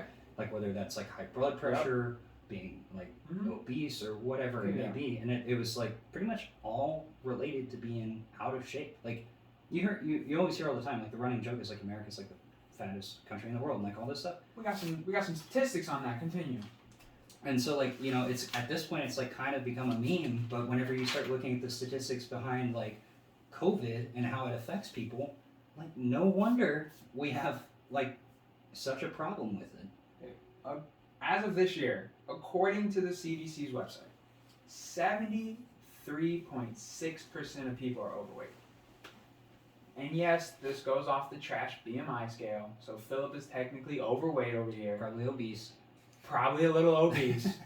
But that number can't be that far off. Yeah. Like, even if it goes off that trash BMI scale. Even if it was 50%, it'd be too high. Too high. Yeah. Too high. Like, what? Like, what are we doing? And I'm not that. Was COVID something not to take seriously? No. Nobody wants to get it. Mm-hmm. I have zero desire to get it. Right. But over the last year, when I went outside, did it ever cross my mind? No. When I was at the grocery store, I'm like, oh shit, I'm gonna get It's COVID. never crossed my mind. I don't even know how to make a doctor's appointment. And that's no bullshit. I genuinely wouldn't know who to call. I know I have insurance, but I don't know who the fuck to go to. Dude, what's the I don't know what crazy is, hospitals to go to or some what my who my doctor doctors is. and like convenient care and things like that aren't treating respiratory issues. You have to like go to a hospital. You have to like go to the ER. For a respiratory If you issue? have respiratory, like Bree had bronchitis, Mm-hmm. and she showed up to an urgent care, and they're like, oh no, you have to leave. Oh. We're not treating. Like they like freaked out. They're like, we're not treating respiratory issues. And she like called another place and like same shit. And it's like, well, Where am I supposed to go? what if I actually had COVID and I didn't have bronchitis and I was like dying? Like, Right. you're not gonna treat me? Where like, am I supposed to go? Yeah, like it's I feel like there's like at first it was like I didn't want to not react enough. Well, we and also then now thought it it's was like there's a lot of situations where people would just kind of overreact. We also thought it was going to be the plague at first. Well, yeah, They were estimating that this was going to kill 10% of the population. right. Yes, a lot of people have died from it. However, the amount of pure COVID deaths is very low. Right. Is very low, and it's a sad topic to talk about. And by no means do I don't want to disrespect anyone who's lost somebody to it. I don't want to disrespect anybody who's gotten it and it sucked, because I know people who's gotten it who are healthy and it still sucked. Yeah. No one wants to be sick for 2 weeks. No one wants to be sick for 2 weeks. But it was the logic portion that bothered me. Mm-hmm. And one big thing, look, man, don't take everything I say with a grain of salt. Most of the time, I'm just talking shit. But with the whole mask mandate being lifted and everyone losing their shit, what is those same people losing their shit are the same people that go to a restaurant once a week, sit at their COVID-safe dining table where they're not wearing a mask and the waiter is wearing a mask. Yep. What it's just like the glove situation. What the fuck is the difference with someone being in a store with you, being nowhere near you, not wearing a mask, and you're wearing your mask? Yep. What's the difference? To be completely honest with you, I haven't noticed a fucking difference since the mandate was lifted. No one's changed. No one changed. That was another thing about the freak out too. Like, it's now a choice. Why are you mad at everyone having a choice? If the business you walk into requires you to wear a mask, you put a mask on. Right. If you go to a business that doesn't require a mask, you have two options. Mm-hmm. A, don't fucking go in. B, wear your mask. And C, don't be a dick about it. And C, don't be that person. Exactly, because if you walk into a business that has made it to where they don't require their people in there to wear a mask, don't go in there and be like, why the fuck do you not have a mask on? Dude, Choose a different store. I don't think I've been anywhere that didn't require one. So In-N-Out actually. Really? Yeah, shout out to In-N-Out, which is ironic. Dude, they're that is totally they're a that's California exactly what company, that is. which is so crazy. And that's another thing I want to bring up. So there was when Joe Biden was going in the inauguration, there was a lot of people preaching for another lockdown, which, again, ironically and a lack of logic, are the same people coming into my store complaining about goods and products being out till July or August. But you wanted to lock the world down again? Yeah. But then you come into my store and now you're complaining about stuff taking 6 months to get? A big reason that all that stuff is taking so long to get is because we're importing so much PPE. Mm-hmm. Yep, it's impossible. It's impossible to get anything right now. All those boats are fucking full of masks and gloves and stuff. Yeah, and we're just pumping money into these gross companies. Mm-hmm. By no means, like, if you want to wear a mask, wear a mask. I put one on just so people feel better about it. Yeah. It's not something that even crosses my mind. 9 times out of 10, I forget we're in a pandemic. And it's not that I'm doing anything reckless or I haven't been out to a bar. I've been out to a bar once since this whole thing. Yeah. And it's not necessarily because I feel like I'm going to get sick, because there's a very good chance that I've probably already gotten it. I haven't stopped working. I've been working since you come in contact with like hundreds of people every day. Yeah. So it's very possible that I got it and I'm just asymptomatic. Yeah. So my thought process is I just do certain things to try to not get other people sick, but more importantly, I'm not trying to miss 2 weeks of work. Yeah. Well, maybe because they take all my personal time, they take my vacation time. Think about like the fact of like a difference between you and a normal person that gets it. Like you have plenty of vitamins in your diet. So I am dosed on vitamins. I wrote it down actually because I want to talk about this a little bit and talk about the different vitamins that you can take, and I want to talk about some different things as well. So I personally take, and this is just in vitamins, this doesn't include the foods that I eat. Just in vitamins, I take 18.5 milligrams of zinc, 189 milligrams of magnesium, and 13.3 micrograms of vitamin D daily. 60% of people who were hospitalized for COVID had a lack of vitamin D, a vitamin D deficiency.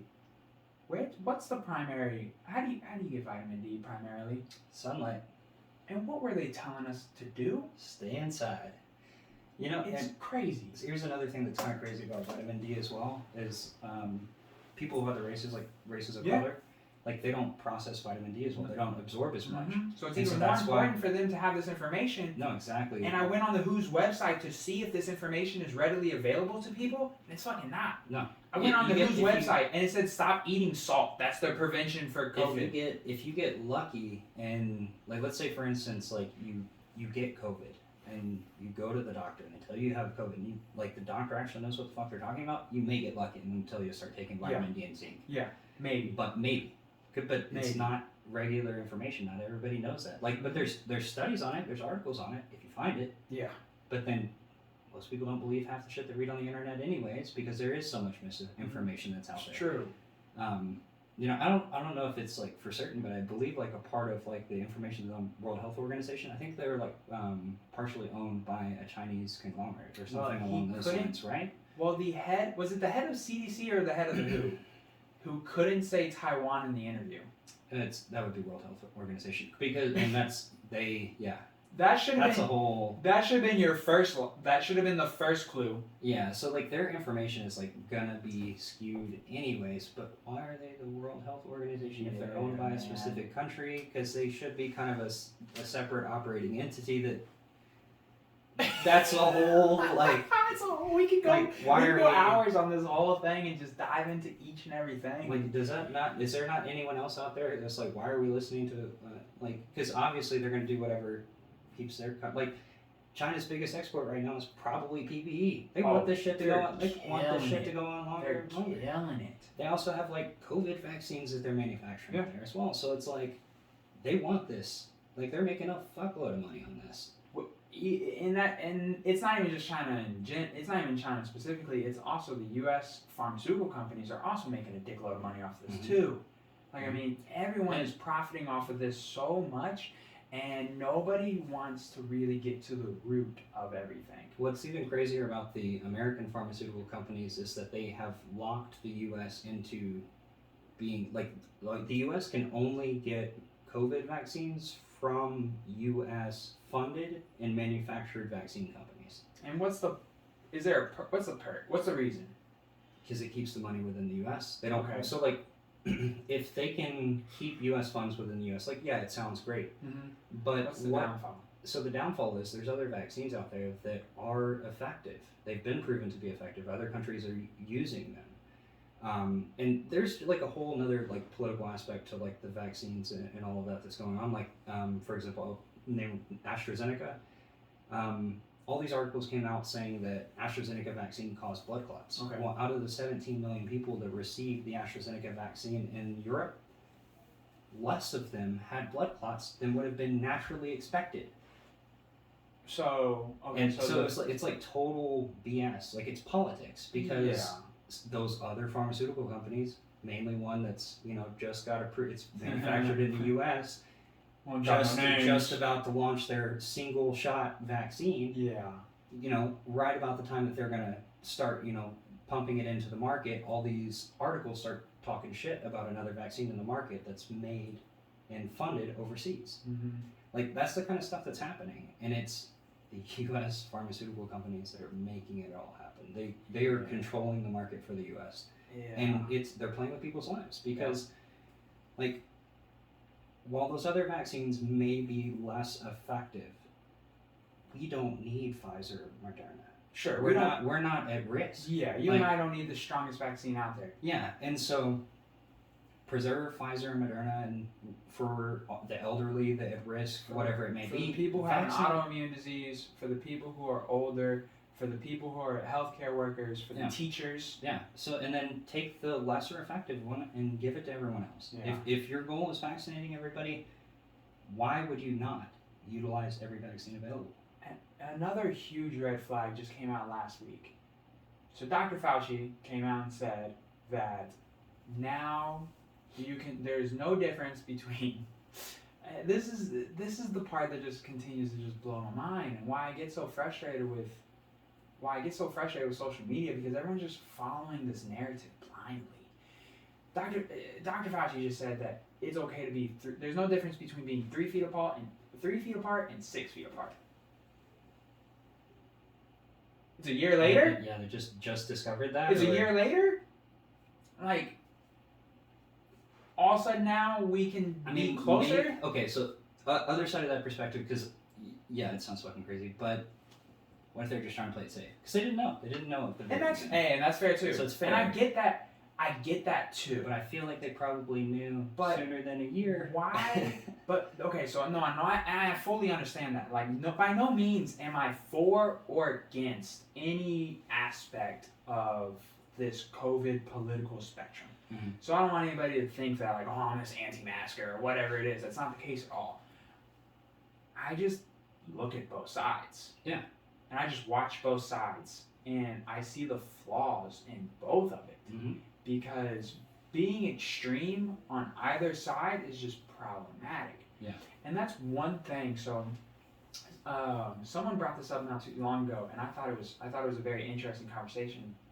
So Texas is a red state for the most part, but the cities are fairly blue, and that doesn't happen in a lot of places.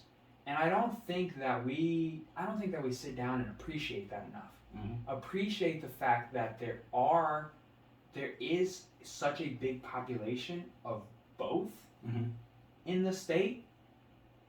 We live in a little bubble. It really kind of Stop moving to Austin. Yeah. It really it's terrible here. Yeah, right. It really kind of keeps us sane. Like, say what you want about the whole. If you're exposed to both sides of the spectrum, you can make a better decision. You can make a decision about how you feel based on information from both sides. If you're in solely a blue or a red state, city, town, you're only going to have one perspective. Everyone you interact with is only going to feel that one certain way. Because my thought process always is there's a reason why they're leaving California. Oh yeah. There's a reason why they're leaving New York. There's a reason why California has been is so far in debt. Like there's a reason why San Francisco has an app to track homeless feces. Like there's two ends of both spectrums. Should we help homeless people? Absolutely. Mm-hmm. Should we allow them to shit on the streets? Probably not. Probably not. We need to. Most of the answers are just so in the middle, but everyone just wants to yell at each other. Yeah. And that's what I want everyone to take away from this portion of the podcast, is that by no means am I for or against either side. My thing is that the answer tends to be right in the middle. Mm-hmm. Well, it's like some people, and like maybe this podcast will be what it takes to actually have them like look at a little bit of perspective of the other side that they don't necessarily agree with. But it's like most people don't do that. You know, no. You feel the way you feel, and anyone else doesn't feel that way. And we talked about that last episode too. So it's almost self-reflecting. Yeah. You have to self-reflect on some, like, if you said something silly, or if you did something illogical, just sit back and think about it. Like, oh, that was kind of silly. Mm-hmm. It is kind of silly to be upset at somebody at the other side of the store not wearing a mask when I went to a restaurant. Not wearing a mask. Yeah, when I went to a restaurant last week and sat at my COVID-safe dining table, and I didn't have my mask on, and the waiter did, and I felt completely safe. Yeah. It's completely different. Like, this is how I kind of looked at it the whole way, and it's kind of like, I looked at it as, yes, we definitely could have handled the whole situation better. Yeah. Right? But you can only control other people so much, and you shouldn't want the government stepping in like they did. Right. You shouldn't want them to have the control that they possessed, or that they still possess. Like, you shouldn't want them to have that control. You should be happy that you have a choice to wear a mask or not wear a mask. Like, you should be happy at the fact that there's a choice to do such. Mm-hmm. And that it's now up to the businesses the way it should have been, because the amount of businesses that went out of business, the amount of people that committed suicide because they couldn't have a job, they couldn't work no more, their business was shut down because they couldn't open back up. Again, there's a reason why people are leaving California. California had the strictest lockdown. I'm pretty sure they're still locked down. I think they just started opening back up restaurants like a month, like yeah, but there's inside of the problem is inside a month ago. There's no restaurants left to open up. Because they're all done. Yeah. They completely fucked the entire Yeah, economy. so like they did that shit where everyone, like when we were there, all the restaurants were outdoors. Yeah. And couldn't sit inside anywhere. Yeah, you couldn't sit inside anywhere. Like you couldn't even go inside. Yeah. And it's like, so they had to spend all this money on outdoor dining tables. I mean, it's California, so I don't necessarily need heaters, but there was like a couple places that had like heaters inside because it got kind of chilly at night. Versus just opening up the dining rooms and spreading everybody out. Right.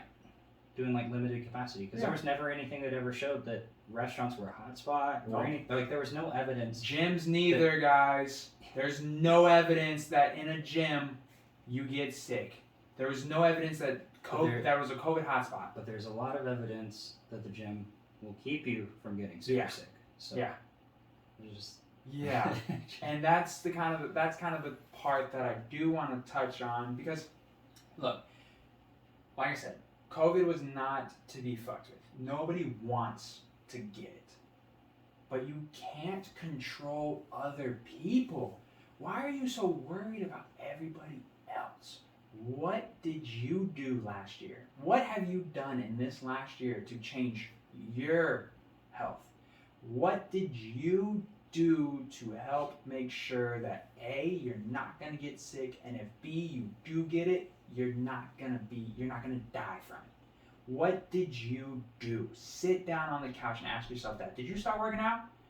Did you start eating the proper foods, making sure that you were getting the proper nutrients? Did you make sure that you were getting your zinc, your magnesium, your vitamin C, your vitamin D, your potassium, all of those things that greatly help your immune system and your ability to fight diseases? Did you make sure you were taking the proper vitamins? Did you look up any of that information to see what you can do for yourself? Or did you just continue to blast people on social media and continue to wear your mask in your car and take a picture with it so you could feel some kind of validation? You can stand on a pedestal and act like you're doing everything right. Yeah. Like, come on, bro. You're in your car, man. You're in your car. Yeah. And look, it's just like anything else. Everyone wants to feel like they're doing the right thing. Like I said, I still wear my mask because I just feel like it makes everyone else feel better. Yeah. So I still do it. I get it. I get that. Dude, no one likes wearing a mask. It sucks. Yes. But I don't want to hear about your 10-minute trip about wearing I feel like maybe it feels like there's gonna be somebody listening to this feeling like we're bashing a certain group of people. Let's go on the flip side. Let's go on the Karens, okay? Bro, I wear a mask 8 hours a day. I don't want to fucking hear with a beard. With a beard. That is the and I've been wearing blue light glasses that fog like a motherfucker. I do not want to hear you bitching about your 10-minute trip in the store that you had to wear a mask in. I don't want to hear it. I have to wear one for 8 hours minimum. Yeah. I don't it's like want to your little hear grocery it. trip's really not that bad. If it was that big of a deal, they offer curbside. Yep. It's your choice. Curbside, Instacart, any of those will bring them to you. That's the beauty part about this choice, because H-E-B still requires you to wear a mask. So if you go into H-E-B for 10 minutes, just put your fucking mask on. Costco still requires you to wear a mask. Put your fucking mask on.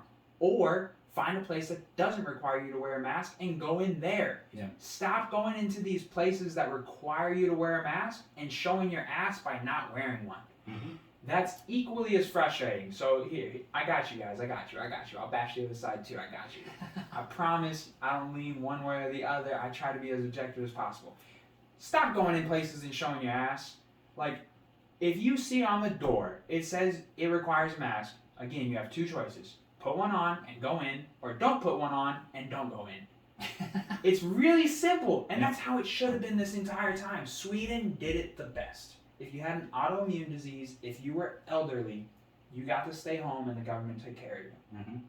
If you were young and healthy, you got to do whatever the fuck you wanted to. And honestly, that was the perfect setup. It makes the most sense. It makes the most sense. They didn't fuck their economy, and they kept people alive. shouldn't that have been the goal the entire time? It makes a little more sense than a $1,400 stimulus to everyone. So you Might want, make some people you want to get on upset. this? Ooh, so we're gonna go down this road. Might Okay. make some people upset, but So yeah, let's talk about the prices at work already gone up $100 a product. Yeah. oof. Yeah. Let's talk about that. All these people clapping and cheering for this stimulus check. Don't get me wrong, man. I'm a little salty I didn't get mine. So subtle flex, my bad. But yes, I would have loved that money too. However, no one's thinking of the repercussions. Right. The money was great. It's going to go into the economy. Mm-hmm. However, all the prices have already reflected this stimulus, and the taxes have also reflected this stimulus. I think on average the stimulus over the next couple of years is going to cost you roughly about $17,000 more in taxes. Was it worth it? Or should we have just kept the economy open and been responsible? Were you still paying your rent, or did you absolutely need it? Because I know more people who didn't need it than. Bro, I know people who take COVID vacations plenty of times at work. Yeah. So I want to point something out. I worked from April till now. We were shut down for 6 weeks. That was it. So I guess we went back in May. It's like 6 weeks are justified. You're figuring out what the fuck is going on. No, it was. We had to get down. We had to get down the hospitalization rate, and we were terrified. We didn't know what we just got hit by. Yeah. So we had to shut down. That made sense. Mm-hmm. Then it got political, and then the logic went out the window, and that's when all the bullshit started. Mm-hmm. At first, I was like, yeah, stay your ass at home. This is terrifying. Yeah. Because we didn't know what it was. But once we found out what it was and what it is, and nobody reacted like it was what it is, shouldn't we have just all took a step back and been like, okay, if we keep a proper distance from each other, if I don't go anywhere if I'm sick, maybe we can still do some activities. Okay, maybe we shouldn't have ACL last year. Okay. Yeah, maybe not mass gatherings of a million. Sure. Yeah, that makes sense. Yeah, maybe we shouldn't have 100,000 people in one area. I'm fully fine with that. Yeah. Maybe you shouldn't have went to Miami for spring break last year. I'm also fully behind that. Yeah. Maybe you shouldn't have been doing X, Y, and Z, but having 6 people over at your apartment who are fully healthy, bro. California government was telling people to snitch on their neighbors. What? That sounds pretty familiar. That's Snitching on your neighbors? You know what that sounds like? I'm not gonna say what it sounds like. Yeah, that invite your damn neighbors. What are you doing? You're a terrible host. Dude. Awfully sounds like, somebody over there across the seas that had a real ugly mustache. It kind of sounds a little weird, man. And I'm not, if I was a conspiracy theorist. But no, for real though, guys. They were telling people to snitch on their neighbors for having people over. Yeah. What the fuck? Yeah. And people were supporting that. Mm-hmm. That's what's even crazier. They were supporting that. That's what's even crazier is that through all of the politics that we just went through for the last fucking 4 years, for all of COVID that we've been dealing with, logic has had had no place in any of it, and the thing is, most people aren't absolutely not receptive to listening to both sides, because if they lean one way or another, they completely just hate the other side. It's just we're more divided than ever. It got worse. I mean, I think it's definitely gotten better. I think we are getting better. I think it's gotten better, and I know that I feel like it's getting better, but maybe not. And I think it's better because it's not as in our face. I don't think it's not that it's not there anymore. It's just not in our face as much. Unfortunately, the shooting this week kind of reminded us that maybe it hasn't gotten better. But again, at the same time, though, you can't lump everybody into one. But at the same time, it does have to be addressed. We have to stop hating on people who look different. Yeah. And that goes all ways around. Again, just goes back to just treating everybody as an individual. And I mean, so with the whole COVID thing, man, take care of yourself before you worry about other people. Exactly. Because if you took care of yourself, there's all these things that are in your control. Yes. That you can absolutely and easily do Yes. to protect yourself. Yep. That not only protect yourself from COVID, but like protect yourself in general. In Like, general. you're just gonna be healthier. In You're just gonna general, it's feel not better. even Like, just COVID, but like getting the common cold. If you find yourself getting sick every couple months, like if you this should really ask like yourself. honestly, if like COVID is not a push in the right direction. Yeah. Like given the fact that we have access to like what prevents the worst cases from happening and like knowing how relatively simple it is actually like to prevent that, like if it's not a push to get you moving in the right direction, I don't know what it is. I don't know what would be. Like outside of like you go to your doctor and like your blood pressure is high as shit, or like you know like those things. Like if Yeah. that doesn't do it, like maybe a disease that's gonna kill you because your blood pressure is really high. Like I would think that would be a push in the right direction. That killed 500,000 people.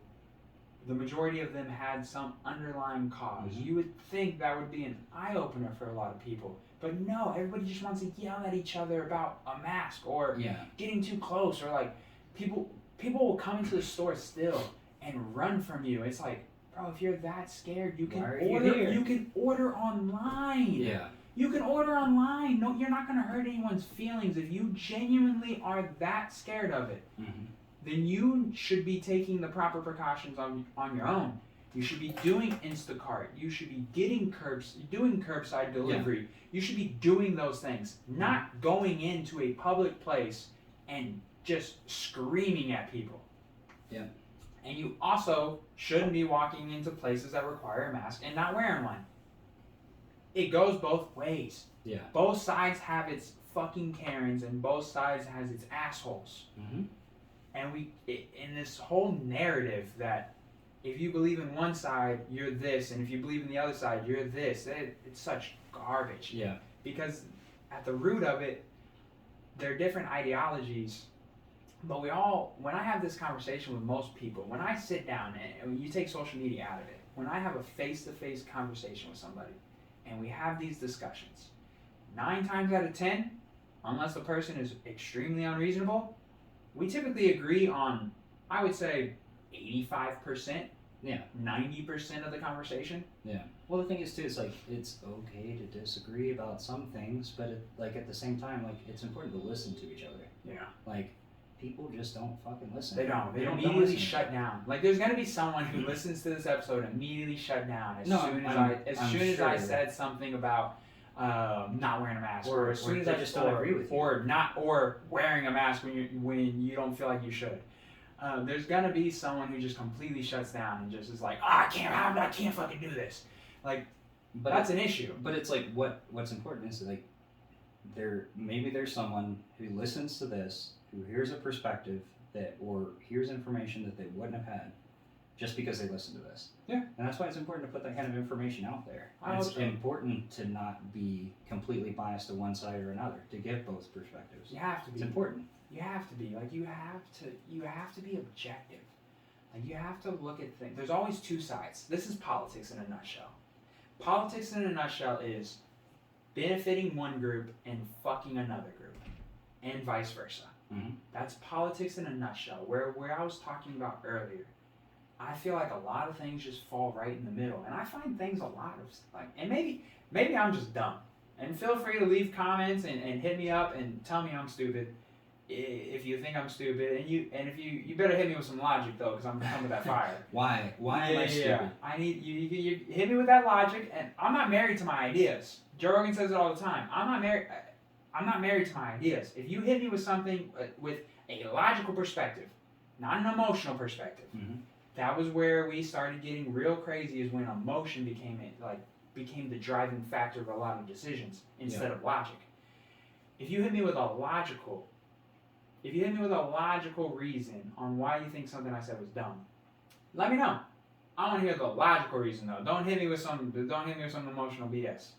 Hit me with something that has some stature behind it, because I feel like a lot of things just fall right in the middle. Mm-hmm. Another example, in my opinion, and again, man, maybe I'm stupid. I don't know, or maybe Jordan for president 2056. I don't know. You tell me. Is that an election year? Yeah, I don't know. Maybe. That'd be dope if it was. That was a lucky guess. Let's take free education for for an example, this is my take on it. College is gross. It's way too expensive. I can rant about that for... Yeah. It's way too expensive, and it's disgusting. Here's the flip side that people don't want to hear. You signed the paper. You chose to go. It's true. You signed up for the loans. And then you went to school for an underwater basket degree, and you're upset that you can't get a job. So what if here's just like an odd pitch or idea. What if they took the money that they made off of, for example, just like the collegiate sports, and funded it back into create a higher criteria to getting accepted into the college, but they just pay for their school? I mean, just like various scholarships and things on because essentially, dude, they'll let anybody into college. You're fucking paying for it. Well, yeah, because they want you to pay for it. Yeah, they want you to pay for it. Yeah, I mean, no, so I even have an even simpler simpler explanation. I mean, it's essentially scholarships. That's what they do. Yeah. But just like... But I have even something even less, even more simple than that. This is how I think it's this simple. And again, maybe I'm wrong, but I think it's as simple as just school will probably never be free. Probably not. Probably not gonna happen. No, Student loans will probably not be forgiven. Just like, for example, like, I mean, they're giving COVID vaccines right now, but somebody's paying for them. Yeah. The government is paying for them. Yeah. They will never be free. No. Even if we have to have them forever. It's not gonna happen. They will never be free. Products will never be free. School and college is a very expensive product. And it's probably not going to be free at this point. If we could go, look. Let me state this. If we could go back in time and restructure some of the things before people got super money hungry, could we have done it? Yes. Mm-hmm. But what can we do now to fix it that's not so polarizing where nobody would disagree is change hiring processes. Oh yeah. Absolutely. Require companies to stop fucking requiring 5 years of experience and 2 degrees to get an entry-level job. Why not just make somebody take an aptitude test for see the specific job? Yes, and just see if they're qualified to do that job. Yep. Hire based on merit and not based on 8 years of experience and 2 degrees. So here, now college doesn't have to be free, and you don't have to go to college. Yep. Seems like I mean, a much easier solution. When you look at, like, for example, Elon Musk is like posted multiple times, like hiring web developers or whatever it may be. He's like, no degree required. You just have to be able to do X, Y, Z. Like, boom, and you can go work for Tesla. There's a perfect example of like a high level company, an individual, doing exactly that. How to fix it? Yeah, because then it's not polarizing. We get so focused on these polarizing, these divided topics, and there's only people choose between option A and option B. Not free, free. Yeah. It's not that fucking simple. Or is it that simple? It kind of is that simple. I mean, it is that simple, but because the people screaming college should be free are also not taking any accountability for going to college and getting a bullshit ass degree and then complaining about not getting a job. Right. The people complaining about the people saying that whatever, I guess the people who are fortunate enough to either have parents who can pay for their degree or whatever are saying like, oh well, you should just be like us and work harder and da da da da da. That's also gross. Because not everybody is born or grow up in an area that is in that financial wealth. Like there's certain low income areas that just, there's a study. So there's one class that I took in college that has stuck with me, and I feel like it has changed my perspective on everything in the world. I took a class called social diversity. And I forget the professor's name, I'm sorry, but man, he was one of the best professors I ever had. Shout out to Sam Houston State for having some of the best professors that I had. I mean, like, I ran into some of the greatest professors at Sam Houston that really changed my perspective on so many things. Like, yeah, I got a bullshit degree, so I'm talking from experience. I got a bullshit degree, guys. I'm sitting here talking to y'all through a mic. I got a bullshit degree. Like, but there were certain things that I learned that I had to go to college to learn. And one was in a social diversity class. And one of the statistics showed that there was like, dude, I want to say it's there's a less than 5% chance of jumping a social economic tax bracket other than the one you're born in. We made it. Yeah. I made it. Right? So 5%. That's huge. That means if you're born into a tax bracket of people who make 30,000 or less, you have less than probably 5% chance of jumping that tax bracket. That's sad. That's sad. That's sad. That is sad. And that's what some people, that's what a lot of people on the right side don't have a concept of.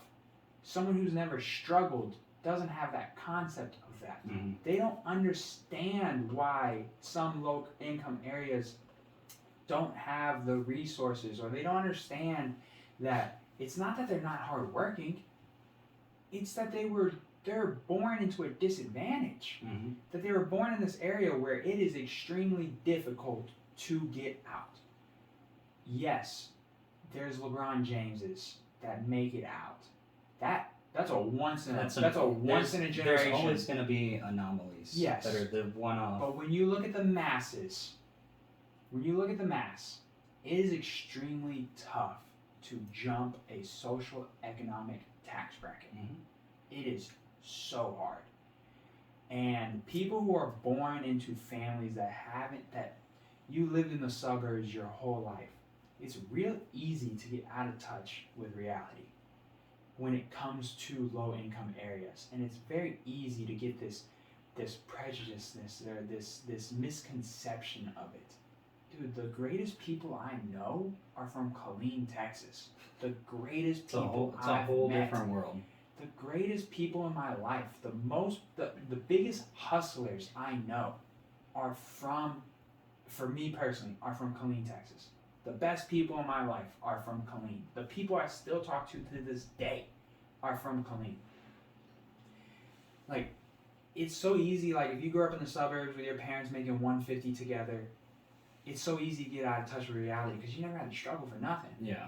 $150 is comfortable. You're chilling. You're going to college for free. Like, you're not going to have a bunch of student loans. Yeah. But there's also a disconnect that comes with that. Like, now there's nothing wrong with being that person who grew up in that family. There's nothing wrong with that. Mm-hmm.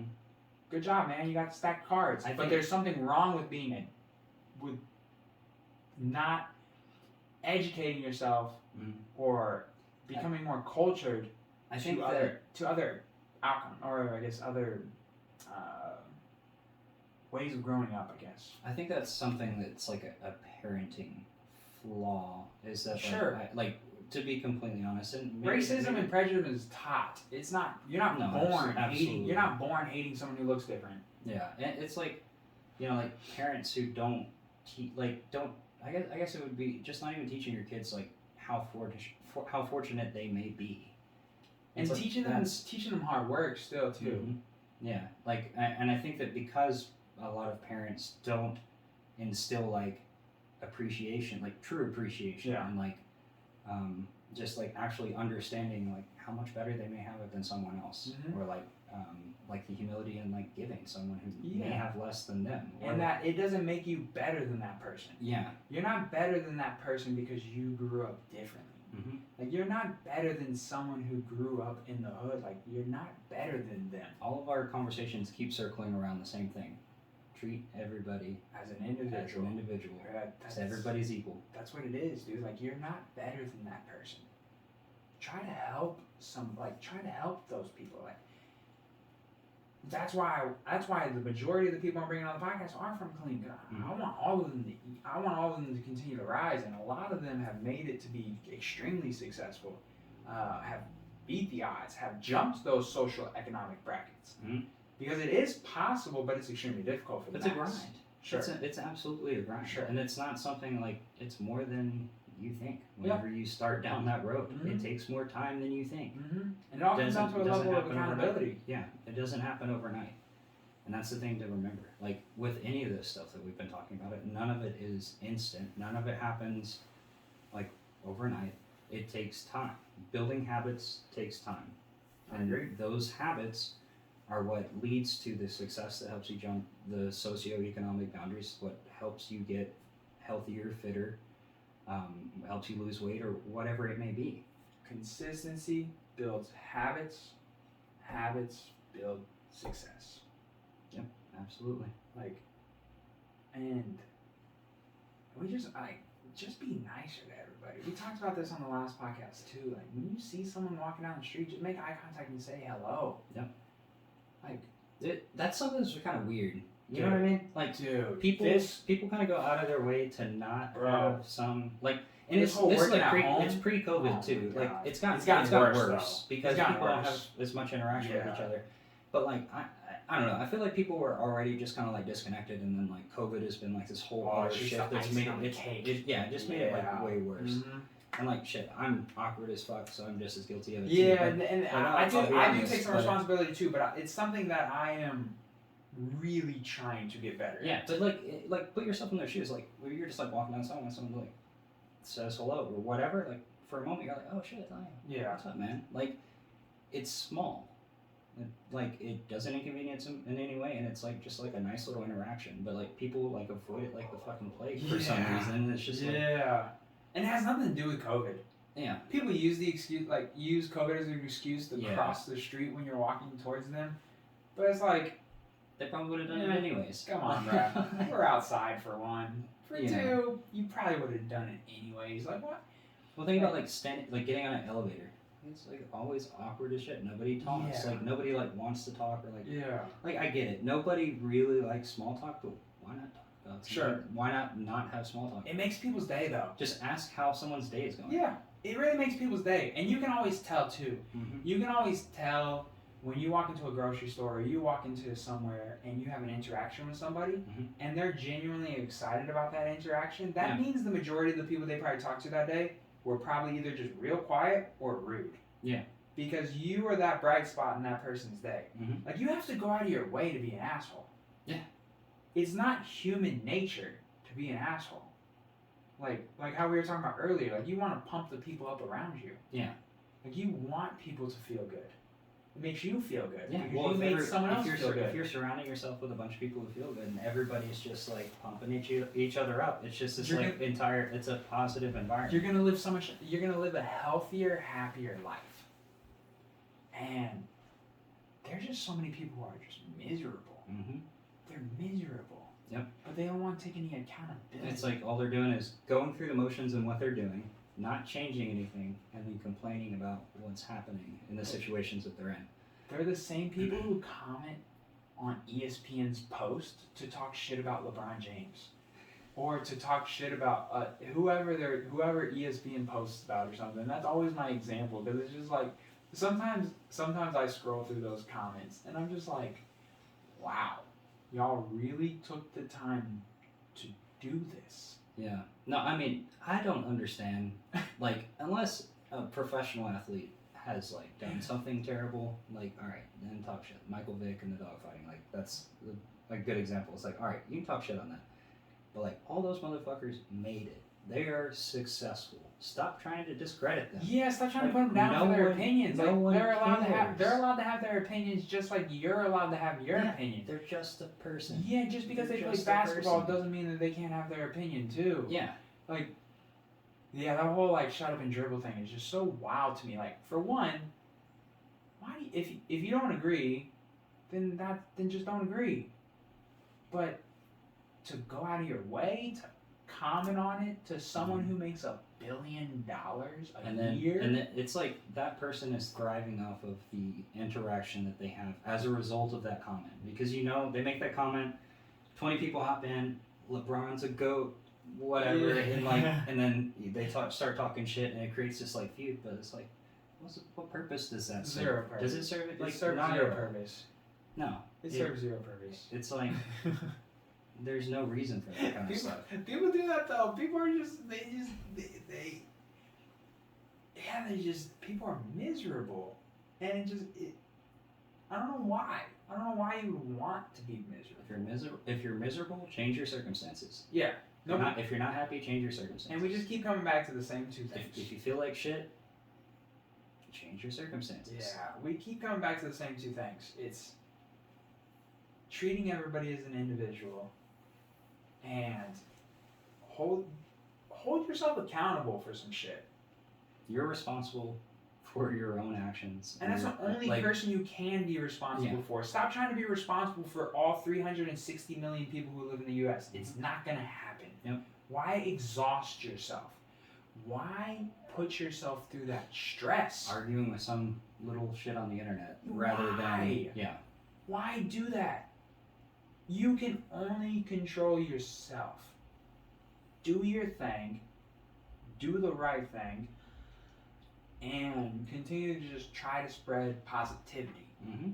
Like that's all you can do as a person is continue to head down the right path. Like I always tell people this all the time. Like, just do whatever throughout the day that still allows you to put your head on the pillow and go to sleep quickly. Mm-hmm. Just be a good person, man.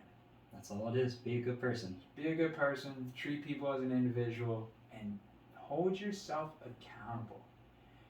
Was I a dick today? Did I do anything this last year? And we all slip up too. Absolutely. Sometimes we're a dick. Oh, 100%. Hold yourself accountable. 100%. Do Yeah. better. Oh yeah. I'm the first one to tell you. There's times where I'm an asshole. Absolutely. Like there was a day. I mean, it was just like 2 days ago. I had to apologize to Jeffrey for something I said to him because I was like. Damn, I was like, damn. You let him talk to you like that? Yeah, I was like, damn, that was my bad. I didn't really mean that. But it's all good. People, apology accepted. But people who really get to take the time to listen to what I'm saying know that yes, sometimes I do come off the wrong way, but it's because I genuinely care. Mm-hmm. Like I care so much about the people in my life, genuinely.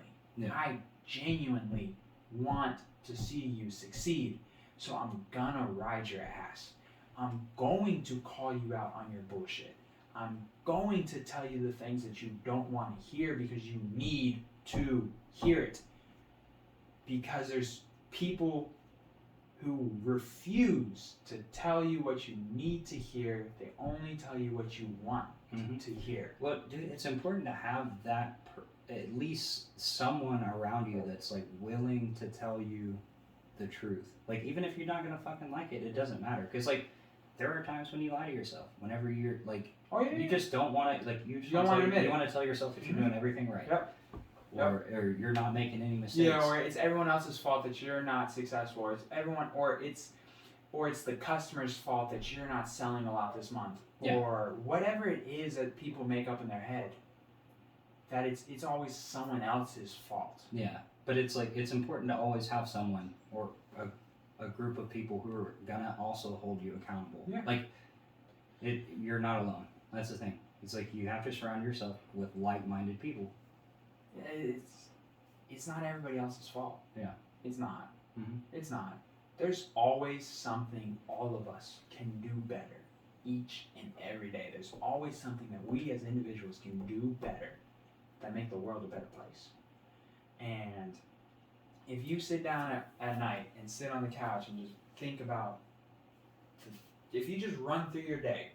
Because we all do it every day. Not all. Some people have the lack of ability to self-reflect. Man, which is crazy. I'll lay down and I'll be like, man, why the fuck did I say that? Yeah. That was probably a little rude. Yeah. Yeah. That's a good thing. That means you care. If you go home and you don't self-reflect, you really need to have a strong conversation with yourself. Because that just means you just don't give a shit. And everyone gives a shit a little bit. Yeah. In one way or another. At least about something. Yeah. You gotta care about something. Everybody cares about something, man. But, man. Alright, Philip. This is a blast. It's been a pleasure. I'm honestly so proud of you for just going head in on this. Thank you. I can't wait to see what the podcast becomes. How you grow. Jeffrey's crushing it over there too, man. You know, I couldn't do it without him. I'm super excited that I even get to do this for fun. I enjoy this so much, and I want people look. There's going to be some things I said in this podcast that's going to piss off one group, and there's going to be some things I said in this podcast that's going to piss off another group.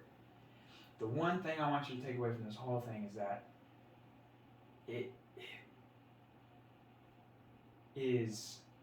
there's always another side of something.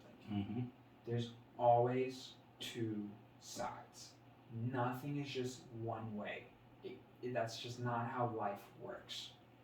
Challenge yourself to try to see the other side sometimes. There's certain topics that there is no other side. Racism is one of them. There's not another side. There's not another side. Like, we cannot continue to hate someone because they were born a different skin tone or born in a different area. Like, you can't. Like, we gotta stop. We gotta stop. Like, it's not okay. So there's some things that there isn't another side to, and that's one of them. Mm-hmm. And I fully understand that. That's one of them.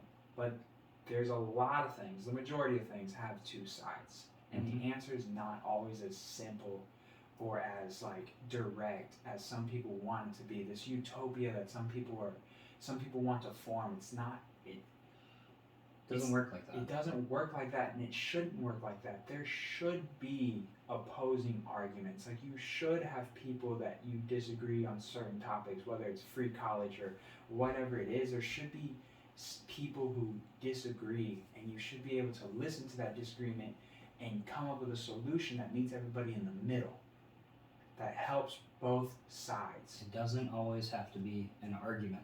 No. And you don't have to shut down and start screaming. Yeah. You don't have to. It's okay to disagree. I disagree with a lot of people, or a lot of people disagree with me. But I don't hate any. Like, I genuinely don't hate anybody who believes one way or another, whether they're a Republican or a liberal or a Democrat, I guess. It's interesting too. Like, if you're having a discussion with someone and you're both just honestly and openly sharing your perspectives, and you're listening to each other, how the conversation goes, versus if you're shutting down and getting emotional about it. Yeah, like, because like, if you're actually listening to each other and you're actually like having a conversation, people don't take things personally. They don't get upset. No. Like, it's if you talk to them as a human being, treat them like a human it's being. completely different than what we've been doing for like the last. You're no better than someone who has a radical view if immediately you just start belittling them and calling them a bunch of names or X, Y, and Z. You're no better. Mm-hmm. I don't give a fuck what you're believing in or what you're arguing about. If you just start belittling them and just putting them down and not trying to come to some kind of middle ground, and again, there's certain things that don't have a middle ground. There's certain things that just have one way. But if you gotta challenge yourself to just try to see someone else's point of view and stop jumping to conclusions so quickly about someone's point of view without letting them fully express the thought. Right. Some people are so quick to just, yeah, as soon as you think that what they're saying is not going to agree with what you think or feel, they just shut down. Yeah, they don't even let them finish the thought. Yeah. And it could be a really well thought thought. Listen to the rest of it. Yeah, and it could be a really well thought out thought, but they don't even let it finish. Yeah. And so, well, Philip, that was amazing. I enjoyed it. Thank I you. hope everybody else enjoys it. I'm so happy that they look at that dude, looking small, dude. I hope everybody enjoys this podcast. I hope nobody hates me because of this episode. I knew I was. We knew we'd go there. Yeah, I knew where it was gonna go, and so I hopefully here we are. Hopefully someone heard something that maybe they didn't think about before. They'll yeah. listen a little better next time. Next time, have a different perspective. Next time you're having a fight with somebody about wearing a mask, not wearing a mask, or one decision or another, like, maybe you'll listen to their perspective better. Yeah. So Maybe not. Anyways, I love each and every one of y'all no matter what. Thank y'all for supporting, and I will see y'all next week. I have to pee so bad. So bad.